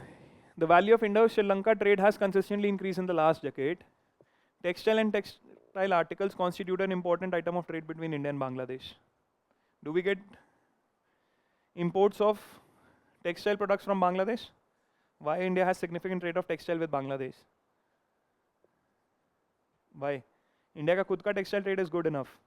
In fact, most of the now textile goods you'll see are written made in Bangladesh or made in China. And footwear comes from where? You have to be aware. Nike के shoes, Adidas कुछ भी खरीदो, कहाँ लिखा है उस पे क्या लिखा होता है? You just want it for the tick. यह 3 stripes चाहिए. कहाँ पे बन रहा हूँ? नेपाल में? Vietnam, Thailand, they are the ones which are producing most of the footwear right now. Most of the textile items coming from Bangladesh and China. Bangladesh से क्यों मिलता है? Bangladesh, Vietnam has a significant amount of textile trade with rest countries. India does not have that. Why? Again related to WTO. WTO के under the trade agreements they get a duty-free, quota-free access because they both are least developed countries. तो इनके products पे कोटा और duty नहीं लगती है, इसीलिए सस्ते पड़ते हैं इंडिया में Bangladesh goods. Otherwise Indian goods are also cheap, but we are not able to do so because India is a developing nation. Developing nation does not get this duty free, quota free access. Bangladesh and Vietnam get it. This is why their trade is increasing. This is again WTO. This type of analysis comes from the newspaper only. In last 5 years, Nepal has been the largest trading partner of India in South Asia. Why? If you don't know the exact information, why Nepal can't be the right answer? Bangladesh, बहुत छोटी economy है Nepal. If you see from the size of the economy, from size of the population, you will come to know about the trade figures. So this is Bangladesh. Answer here was 2 only, and this is not consistently increased. This type of again trade information coming from economic survey. Read the newspapers, you will come to know about textile, duty free, quota free की वजह से ही Bangladesh sells a lot. This year, Switzerland is one of the leading exporters of gold in terms of value. Commodity trade, some items important, gold. You had information on rupee, rice, edible oils. Gold is one of the items which is traded. Switzerland is one of the largest exporters. But does it have largest gold reserves? Which country has the largest gold reserves? Australia. And second is Russia. Switzerland does not have gold reserves, but is still one of the largest exporters. This type of information again from current affairs, newspaper reading. और ऐसी questions के लिए ना, for this and also for Bangladesh, you can't get the answer from some compilation of current affairs. If you don't develop an analytical mindset to think about questions, why India, when have cheapest labor, is still getting products of textile from Bangladesh. So this is something which comes from reading the editorials, the analysis of the trade that is happening between the different countries. Same thing with Switzerland. Compilations cannot give you this answer. This is why it's very difficult to now cover the questions from compilations, because of performance report based questions नहीं है. 17-18 तक report based questions थे, तो वो compilation में report थी, तो आप you could solve it. Now it is more on analytics, where you have to read and try to analyze what is happening in the world. What trade is happening between what countries and what could be the implications. तो ये analytical questions. This is why I said performance से अब topic related आ रहा है, और topic compilation में cover होने बहुत मुश्किल है.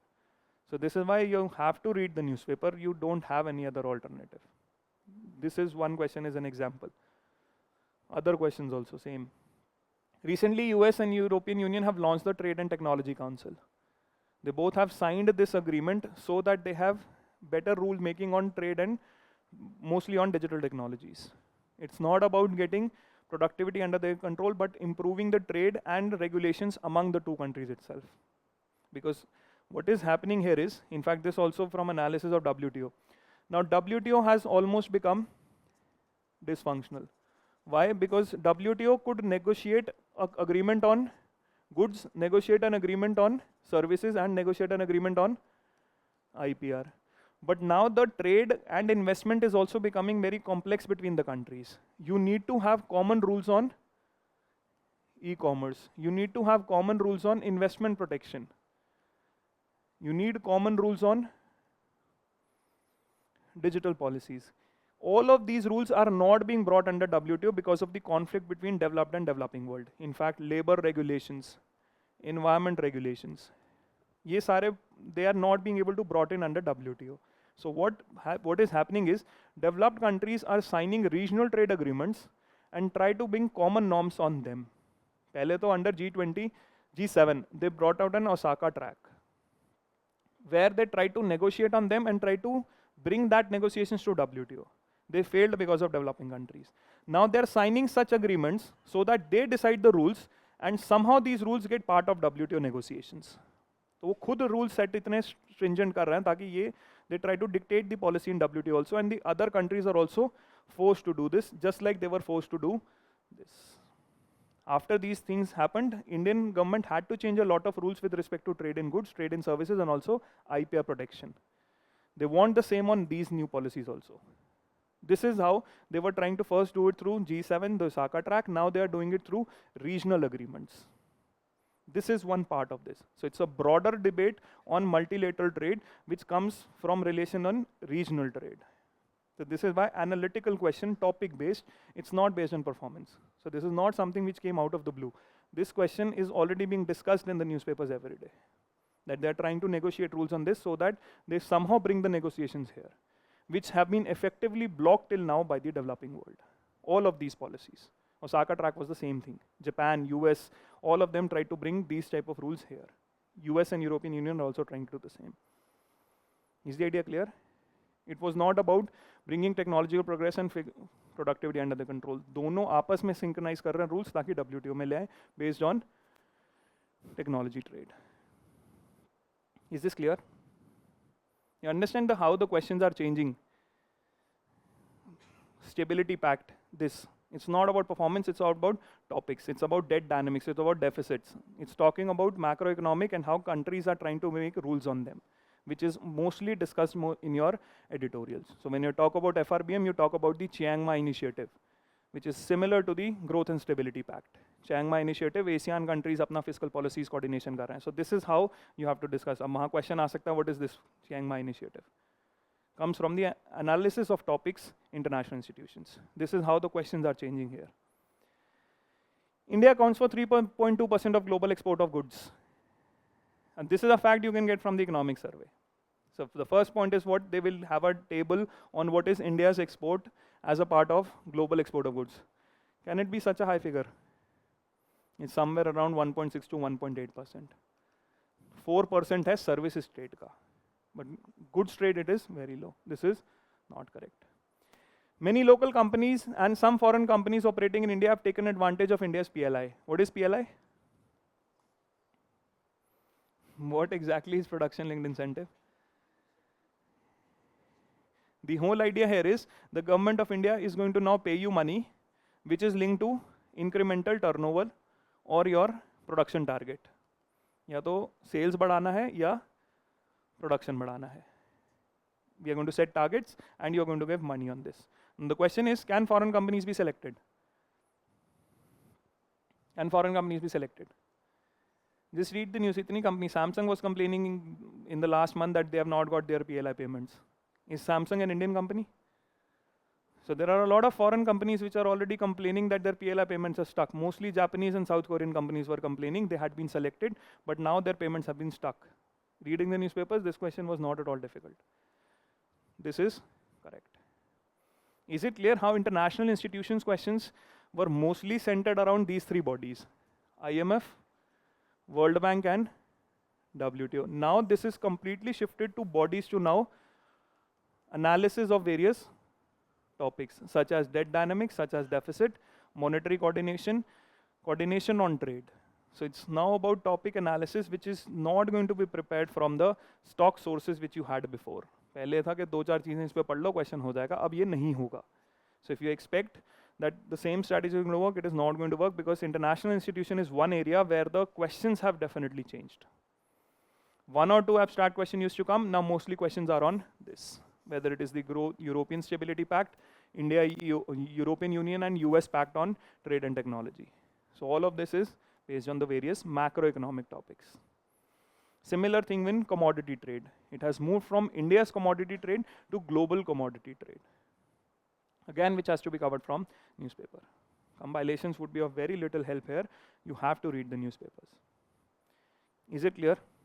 The idea of money and banking and this fiscal policy and the rest of the topics we'll discuss tomorrow.